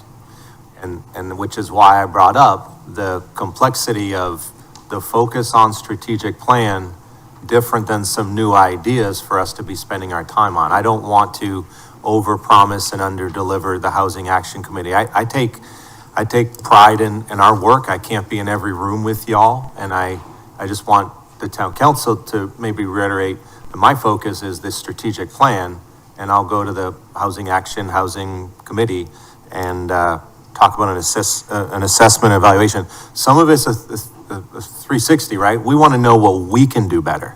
That's what I want to learn as well. So that strategic plan is the guiding principles. Yeah.